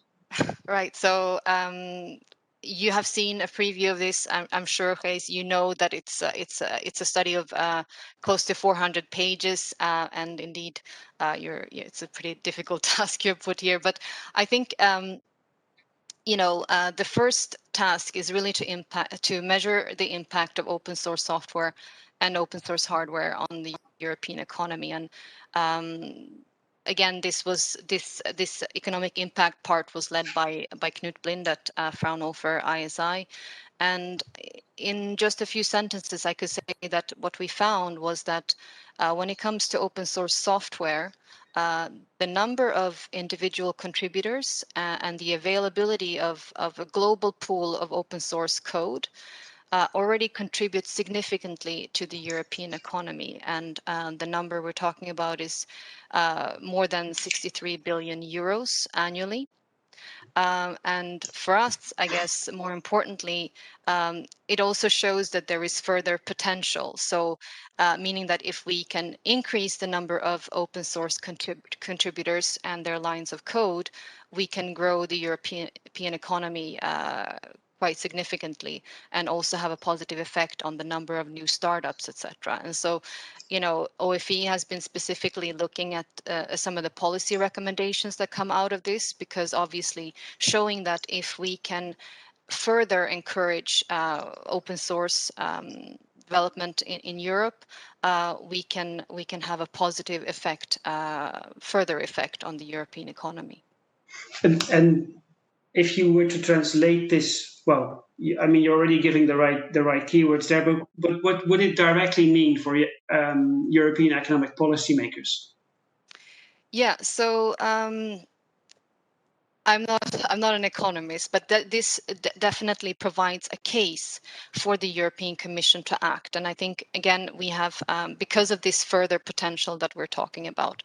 And so I think, with the study team has come up with up to 30 30 different policy recommendations. Mm-hmm. And it ranges from sort of course, the public sector acting as a procurer, but also in other areas when it comes to sort of skills and awareness raising. I think we have found some very interesting recommendations for the Commission to consider. Yeah. I think the study shows, for example, that there are key differences between how open source is done in Europe and how open source is done in the US. Can you talk a little bit about that? And again, focus a bit on what the consequences would be for policymakers. Right. So I think one of the key findings there is that in Europe there are more SMEs that are involved and that are also that are both contributing to and benefiting from the existence of this sort of open source code base. And so I think this is something that should resonate with policymakers, given how important SMEs are, especially in the European context.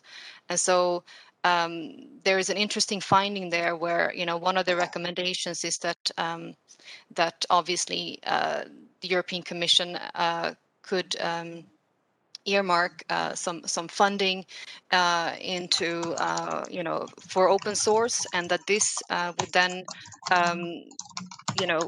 help innovative SMEs to further build on this, which would sort of again further increase the available code base, and there becomes some sort of positive positive cycle of innovation. This is a bit of a segue, but Roberto Di Cosmo, who is also on this panel, at this point, I would like Roberto to briefly maybe comment, but you need to first start by introducing a little bit your position in the Software Heritage Project. But again, on the difference between how the US does this and how Europe does this, I would like to see how you would comment on this. Thanks. Okay, thanks, Chis. It's a pleasure to be here with you all today. So, as you suggest, I will give you a little bit of words of introduction. My name is Roberto Di Cosmo. I'm in Italian. I'm living in France. I have been a computer science professor for over 30 years today, so teaching and educating the next generation of researchers and engineers. I have been spent more than a quarter of a century as an open source activist, developer, even trying to help open source companies and SMEs, laboratories to work together, sometimes through public funding. And some 10 years ago, I'm growing some white bird here that times passes. Now I'm taking on some responsibilities, and so I started a project, which actually not a project, more than that. The code name is Software Heritage. We are building a key infrastructure, which is archiving, making available all the source code of all software ever written. This is a completely open organization. It is not a company. It is a non-profit organization that builds a key infrastructure on top of which many services can be built at the service of communities, of industry, of research, public administrations, cultural heritage. That's the reason why we work with UNESCO, we work with governments, we work with private companies, etc. And this is a huge undertaking, and in this undertaking, I think we are trying to bring to bear all the experience built in a quarter of a century, moving in this space, about open collaboration, about open source and free software, and also learning about all the difficulties and the differences between the different places where you can play. I mean, Europe is not the same as the US, absolutely, you're totally right. And there are different approaches to it. So that I think that's enough for an introduction. Let's move to answering your interesting question here. There are indeed big differences between Europe and US, but I would like to remember, I mean, this study that is coming out is very important. I'm very looking forward to read the results, but it is not the first such studies. Many other studies has been made in the past. I mean, remember many years ago, there was one by Georgia Tech that was pinpointing, for example, France as a leading country in the world for the environment for open source, which I believe was pretty clear. But now, to understand the differences between the different countries and the different approaches and different ways you can have impact, let me start by just maybe a trivial remark. Okay, there is a big difference between developing software, which is something that I can do at my home, and you can do at your home, and we do it. Okay, I'm a software developer after all. We can all develop software. Then we can make a decision. This software can be open or closed. So we decide what to do with this software. Should I share it? Should I sell it? Should I find a way of making money by sharing it? I mean, there's many questions out there. If you go into the open source way and you for this open source effect, what we are really trying is not just putting your software somewhere for people to use it. We are trying to build on the open source effect. That means attracting more people that share your vision, want to work with you. So you need a community. So this community can be a community of developers, other people that are scratching the same itch as you, can be a community of users who do not care how you develop the software, just want it to run. Okay, can be a mix of the two. And actually, I remember many years ago, I came to Brussels to give some presentation of what we experience here in the Paris area with this free software thematic group that actually sponsors some 50 projects using partly public money and showing what were the recipe for success. Okay, so basically this community is fundamental. But I mean, this is a starting point. It's really not easy to do it. I'm building this kind of community. But then we move to another level. Once you have a community, what you want to do?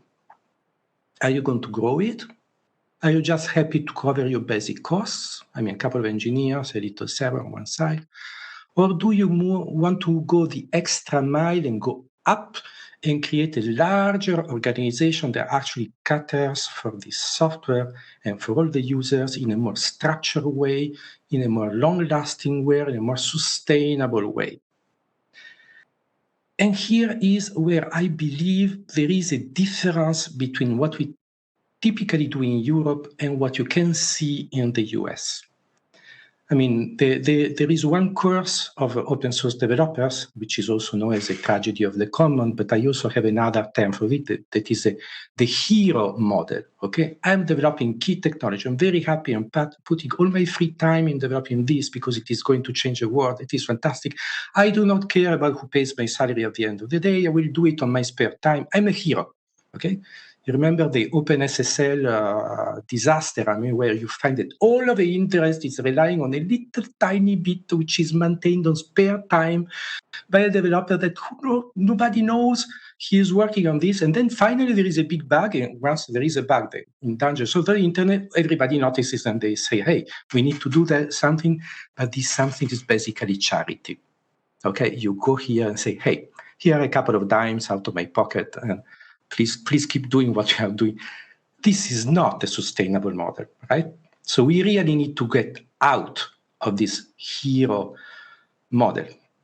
Then sometimes some of the developers, myself too, kind of get the Stockholm syndrome. So you are a hero, you are happy to be a hero, you are proud of being a hero, you want to continue being a hero. But no, the right thing to do is actually getting out of that and get into a more stable situation. In that case, you need to talk about business models, you need to talk about building parts of a global industry around software that carries responsibilities, that can provide insurance on the quality of what you are doing in a sustainable way.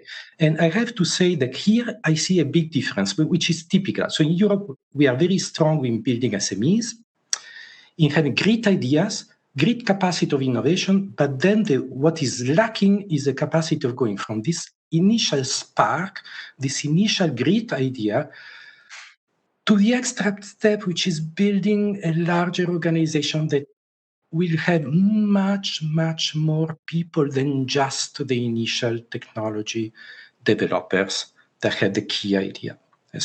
And this is difficult for people like me to understand. I mean, I'm talking about myself 20 years ago, right? So you are just a technologist, you're passionate about technology, you're developing something. Why should I need a CEO? Why do I need a chief financial officer? Why should I need somebody doing marketing about the product? Come on, these are just eating up money that I could use to develop the software. I mean, and this is typical when you are a geek. Again, I'm an old geek, so I learned a little bit my story.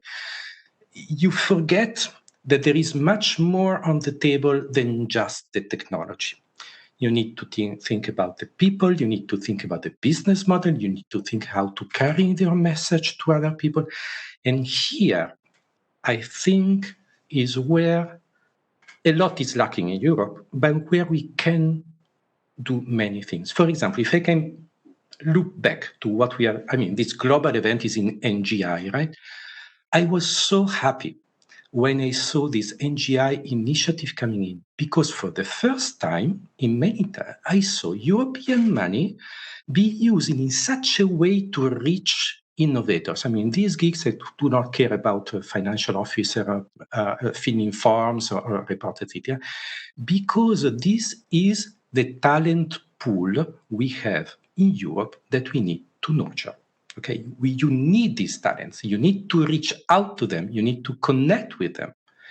And they need to look at you, because then when the next step will need to come out, and it is important, they probably think, hey, let's go talk to these people that actually provided us this initial seed money that, it's just running out, right? So now what do you do when the initial money is running out? So maybe you should talk to some of the people that helped you.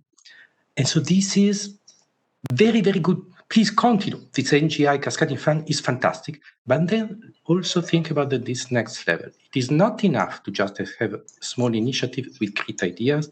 We need to help them moving to the next level, step by step on the ladder. Roberto, I'm going to interrupt you right here because I think fantastic. Our third panelist is actually an excellent illustration or a witness, and maybe somebody who suffers from the Stockholm syndrome, if I got your words there correctly. Piotr, could you introduce yourself quickly and chip into this discussion, because you're doing exactly what Professor Di Cosmo was saying is happening to European SMEs.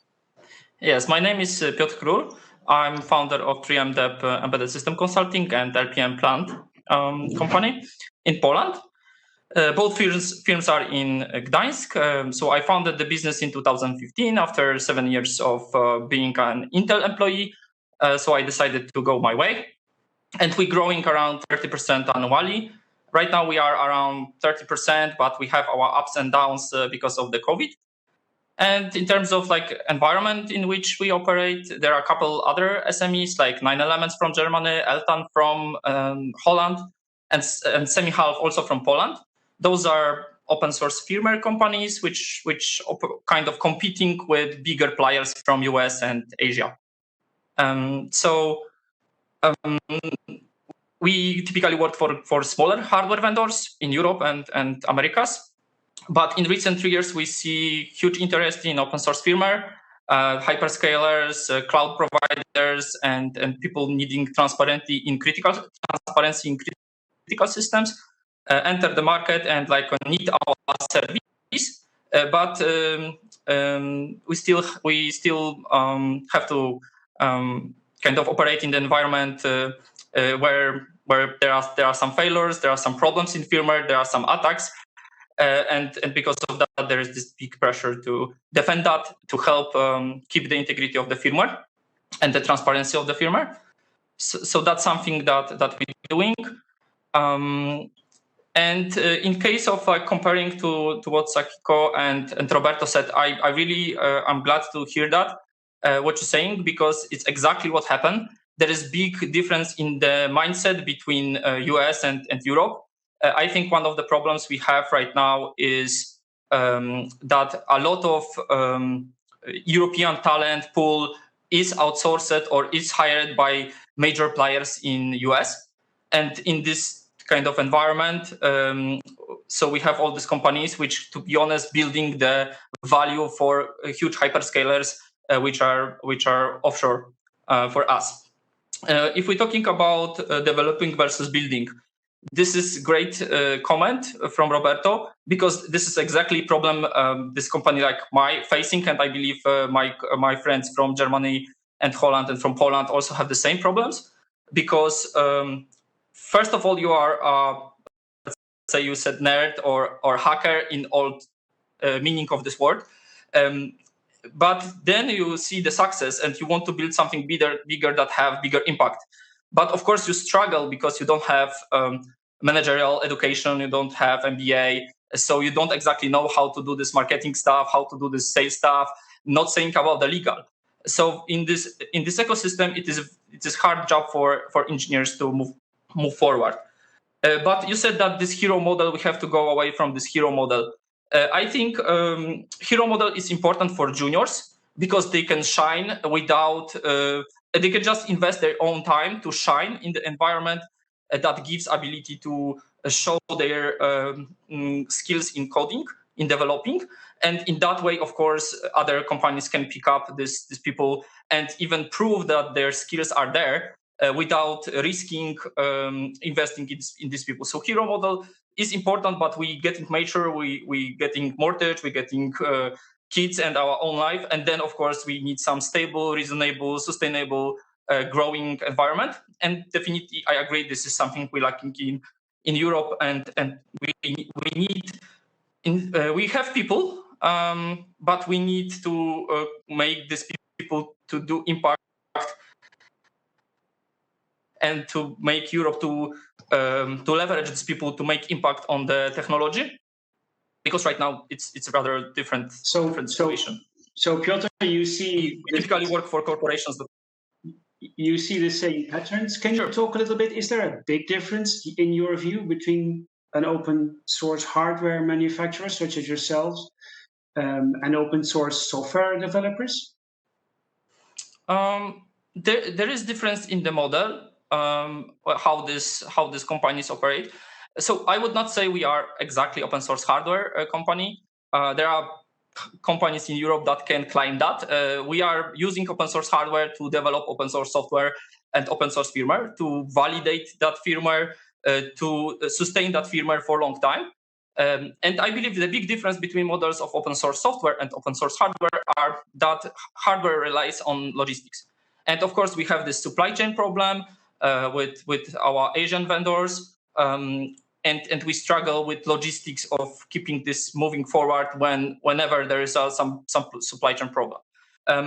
Of course, I believe there are more programmers than electrical engineers, and because of that, doing open source hardware is also a little bit harder than doing open source software or open source firmware.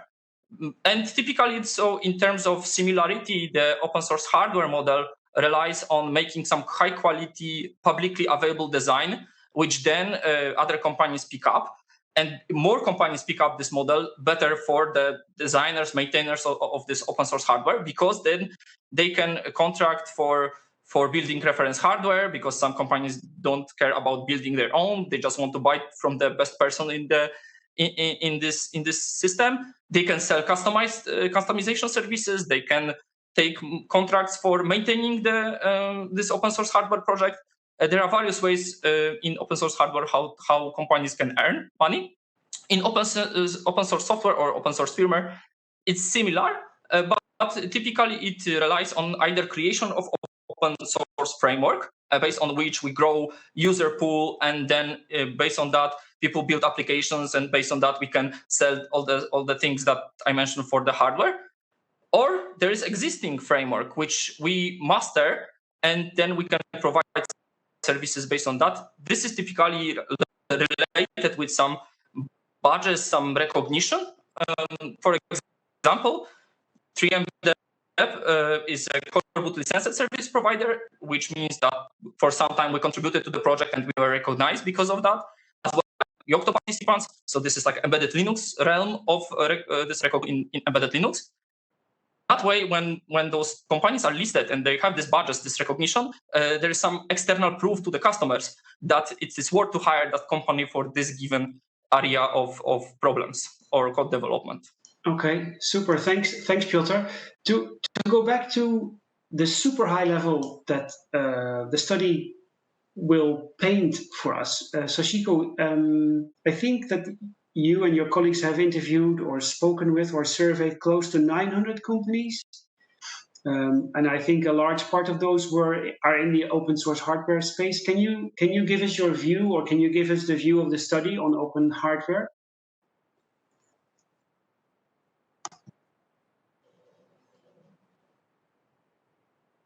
I was muted. Okay, I don't think I muted myself, but I managed to unmute myself. Right, so just again wanting to highlight some of the team.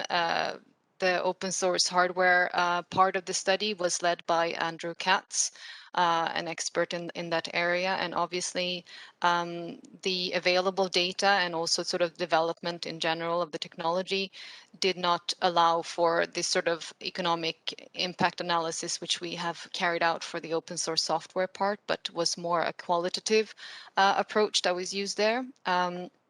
But so Piotr already mentioned one of the differences, obviously, is of course, talking about being affected by supply chain, etc. Obviously, open source hardware, there are different, there are similarities, but important differences as well, which also affect sort of the level of entry barriers to the market, just because it has a physicality, if you will. But I think one of the interesting things to point out there is that I think, given that it's a developing field, I think that there is a lot that the European Union can do in this area, because some of the barriers are of a regulatory nature, and looking specifically at where we are right now with the pandemic, etc.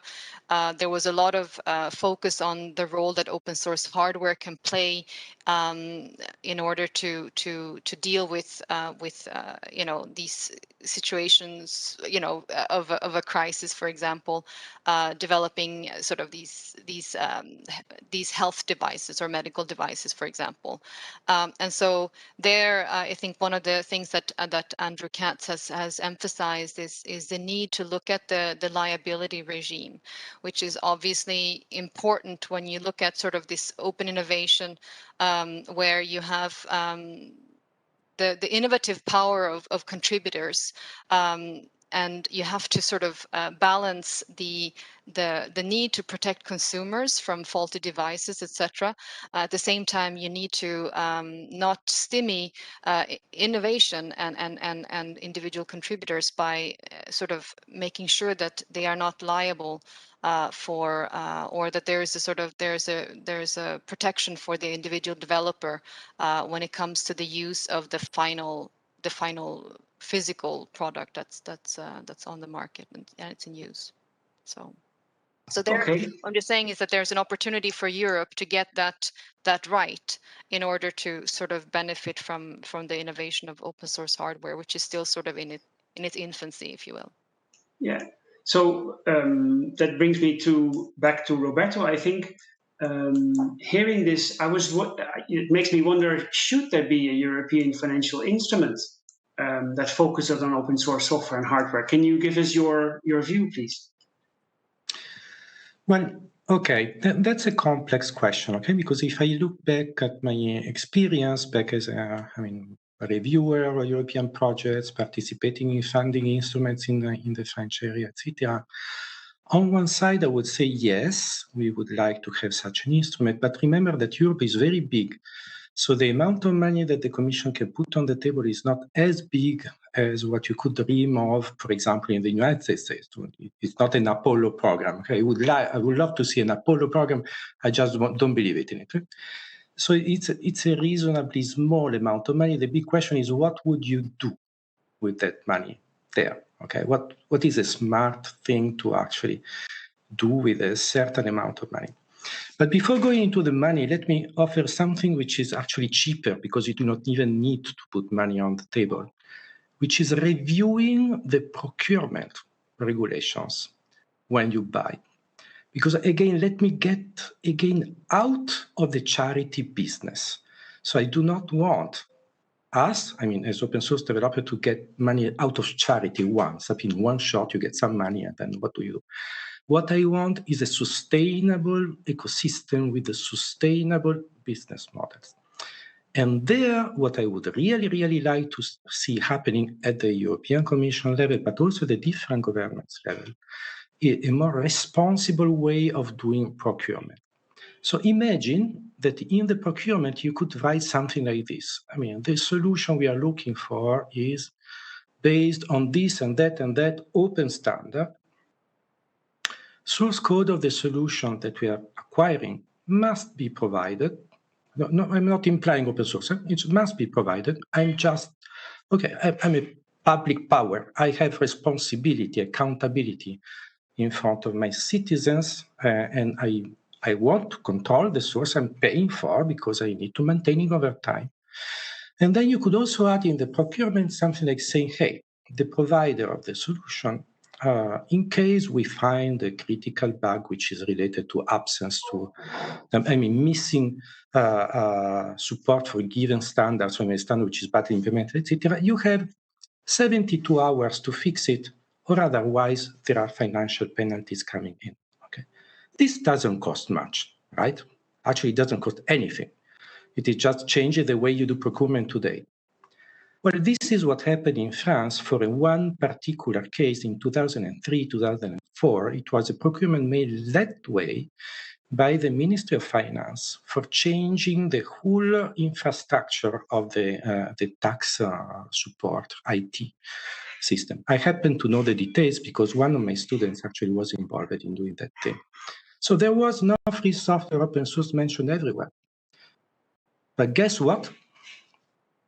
You have 72 hours to fix any critical bug that comes from a non-respected standard.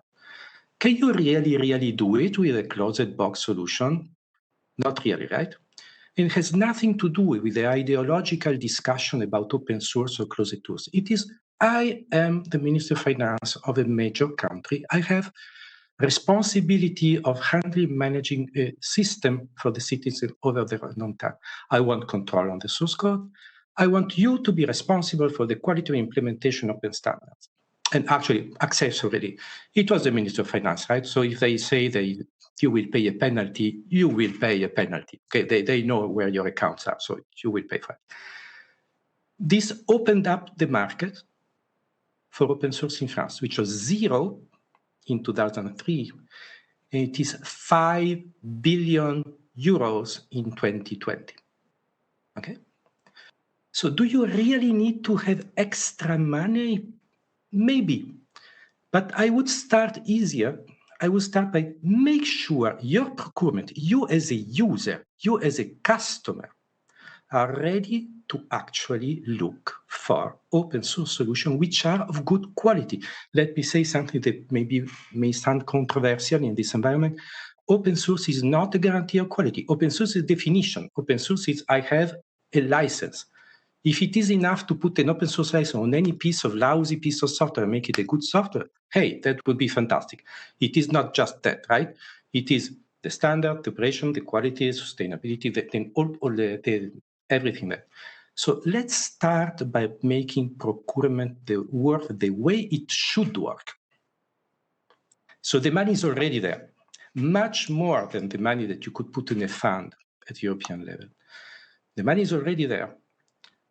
And that would spawn a gigantic impact of the open source, open hardware market in Europe, if we could get there. So let me get back. Do we need a funding for open source in general? Yes, I think we could use funding for open source for feeding the talent pool, okay, so innovators, NGIs, etc., surely. For providing maybe advice or accompanying people about maybe business model or something like this to other people which are already there. But I'm less convinced about the usefulness of funding this or that particular project, unless you find critical pieces of software which are critical today that you need to save. But this is something that you already did with the FOSS experiment, right? Okay. Piotr, I saw you nodding. I didn't expect otherwise, but can you comment, please, on Roberto? You are muted again. Okay, do you hear me? Okay, so to comment on both approaches. So Sakiko mentioned about innovation versus certification, and I agree with that. But I want to mention a couple of things. I don't think always small companies, small software providers, for example, like 3MDEP and my fellow colleagues from other countries, can keep with that, because like certification is a hard thing. So what typically happen, we're using open source code base, and then based on that, we deliver some features according to some specifications. And then companies which buy the service is responsible for certification.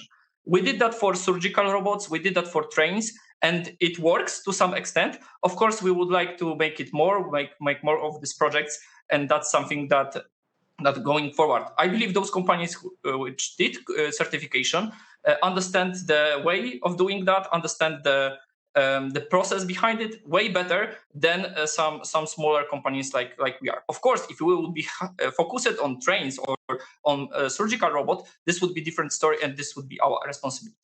To comment Roberto stuff, I believe there is huge success story behind what you're saying about procurement, and procurement have to mention based on open source software. This case study is Open Compute project, which is growing very fast. It's run by major hyperscalers, major cloud providers. It pioneered open hardware designs for servers, it's working to define open system firmware standard, which requires open source firmware for servers, and of course they're seeking to remove the proprietary components from the firmware. For example, there are some stuff from major silicon providers. They always include, they saying they protect the IP doing that. Interesting thing, one of the key projects here, which right now runs 10% of the desktops, Google Chromebooks, for example, is 10% of Google Chromebook, like 10% of all desktops are Google Chromebooks, and they run Core Boot, which is open source firmware, which is part of the success of Open Compute project. So interestingly, also to that ecosystem, European company like Siemens contributed. To comment on other points, like about the procurement, I believe so saying open source code have to be provided is very important thing, but there are also some other problems in procurement that I saw many times. So there are some OEMs, ODMs that came to 3M and say, this is the procurement list for administration computers, and please help us to comply with that. And I'm reading this list, and because I'm familiar with firmware ecosystem, I see that only couple companies, and these are major corporations, like worldwide corporations, that can comply with those rules. So I'm asking myself, why this happened? Why these rules are kind of created in a way that only some small pool can really solve the problem. So, and I believe this have to change, this have to improve. And that's my comment about the procurement and the innovation versus certification. Thank you, Piotr. So again, Sachiko, your role here is to give us the meta view. Again, the study looked at procurement, so I would be happy if you could summarize that part a bit for us. And unmute first, yes. So thank you, Gijs. It's always difficult to follow Roberto on these things, because I feel that the policy, he has already sort of explained our policy recommendations and elaborated them in a much more beautiful way than I am able to. But again, Gijs, I know that you have been involved in this area for a long time as well, and I feel like I've been talking about procurement for more than 10 years, and the market moves on as well, and of course the public sector moves on also. We've so much focused on the desktop, and now of course there's this sort of all this GovTech. I mean, it's just the things have changed so much. What I want to say, if you look at really like this higher level, and because I think Roberto and Piotr talked about sort of practical examples that were very that gave a good illustration, but it's really again about this ability to not using public resources to get the best value for your citizens. And when I say that, it's not about cost saving, it's about not reinventing the wheel 27 times, not paying for basic code, but really focusing our limited resources, and we're talking about money, but also skills on pushing further, and innovation is also for the citizens. It's not just for the consumer markets, but also in government services. And I think one interesting example that we have written about on Ozor was the COVID,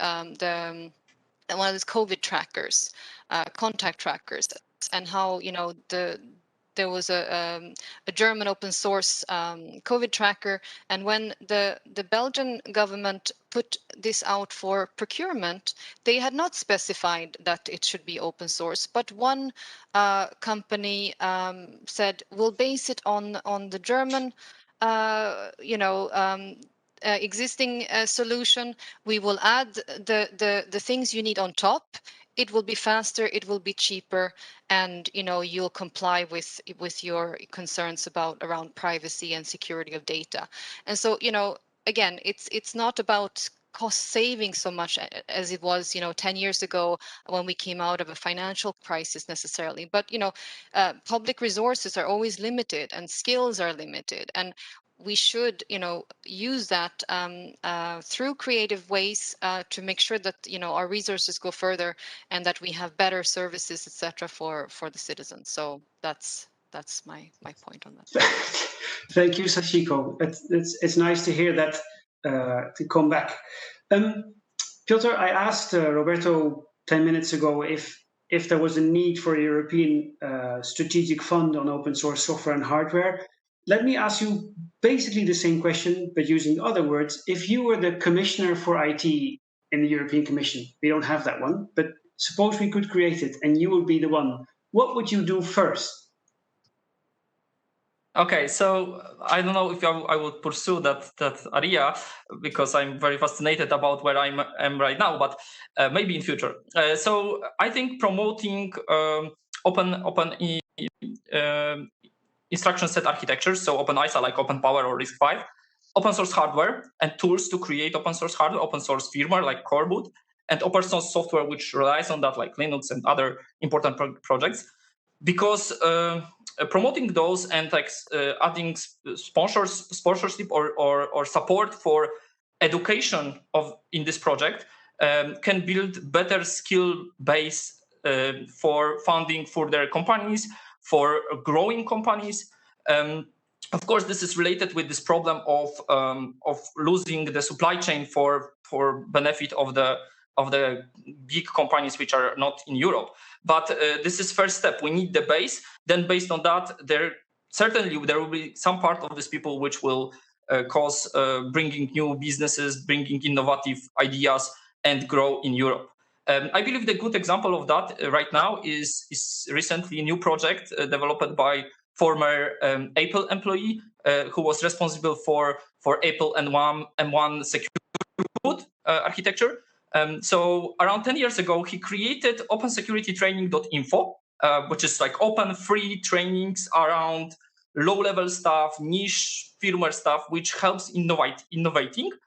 And many of firmware engineers, including myself, grow based on that. So now he left Apple and he creating Open Security Training version 2. And he will make everything publicly available for everyone. Everyone can learn freely. And 3MDEP is proudly contributing to that, doing open source firmware part. So I believe like we're doing that completely for free. There is no benefit, like in terms of financial benefit, direct financial benefit. But maybe it would accelerate stuff if we can sponsor this kind of growth. And this is like a mutual benefit to everyone. I believe the procurement stuff have to be fixed. So one idea here, I don't know if this can be implemented, but maybe there should be some information where the software coming from, because there is already this kind of thinking in other areas. So for example, there is some clear supply chain for firmware in silicon vendors. They protect their supply chains. So why European companies cannot do that? Why procurement in Europe cannot do that?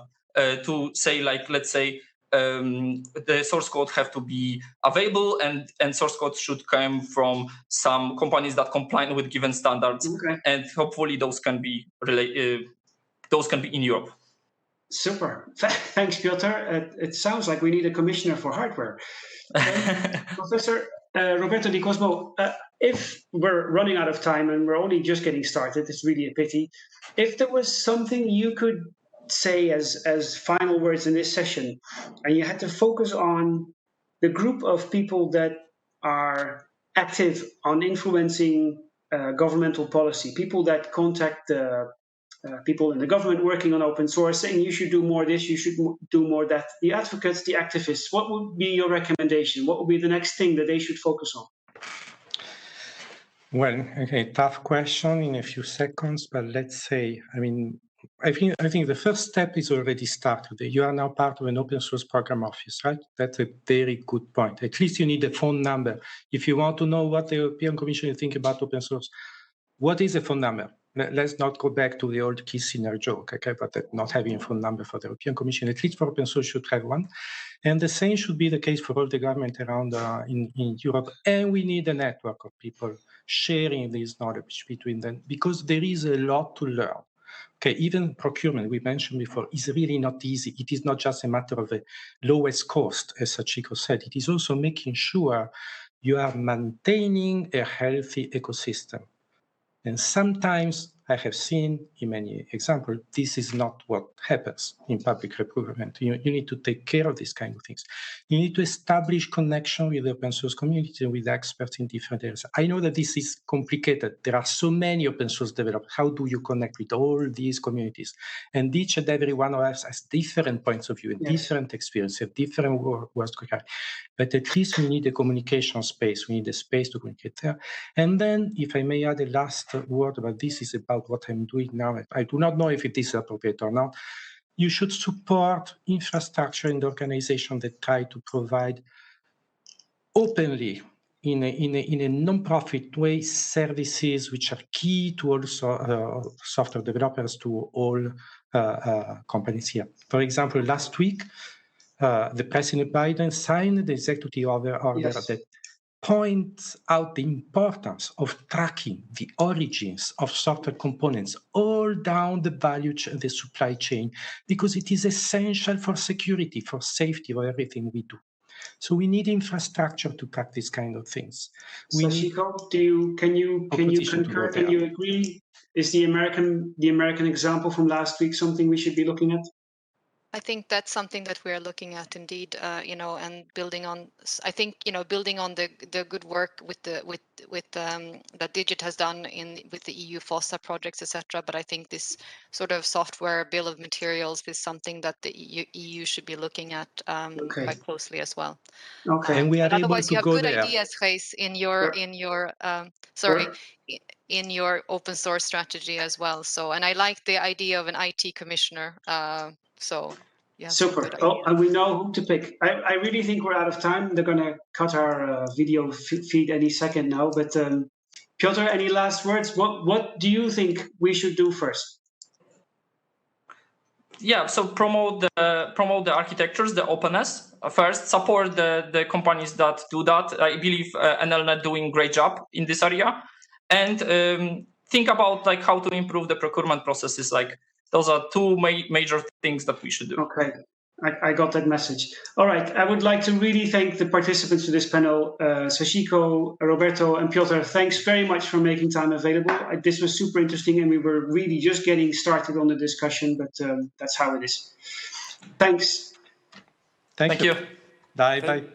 Thank you, guys. Thank you to your panels. I hear there might be a next commissioner for hardware. There is one for IT, just to be precise. Well, for digital in general, but some ideas flowing up, and maybe there's indeed to justify even expanding that. But thank you, guys, for moderating this fascinating discussion, and of course to Sashiko, Roberto, and Piotr.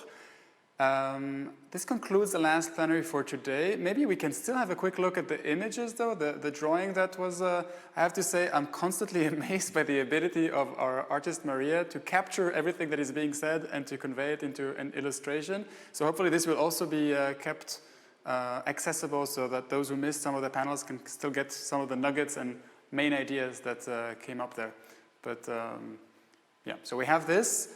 We will now go into a lunch break, but don't go too far, because after the break we will split into parallel workshop sessions that you can choose from. So at 2 Brussels times, which is in just over an hour from now, you will have sessions, one on data portability, one on the green digital transformation, and one is an overview of NGI funded projects. 1 hour later at 3 Brussels times, you can choose between sessions on enhancing trust in software, one on more open and controllable hardware, maybe related to the session we just had, and one is a pitching workshop. And then from 5 until 7:30, there will be a session on EU-US cooperation. So have some lunch, I will as well, and come back. There's still plenty ahead, and I will see you again tomorrow morning at 9, and as we start the second day of plenaries of this year's NGI Forum. Until then, from myself and the entire team here at Molengeek, I wish you a productive afternoon, and we'll see you tomorrow.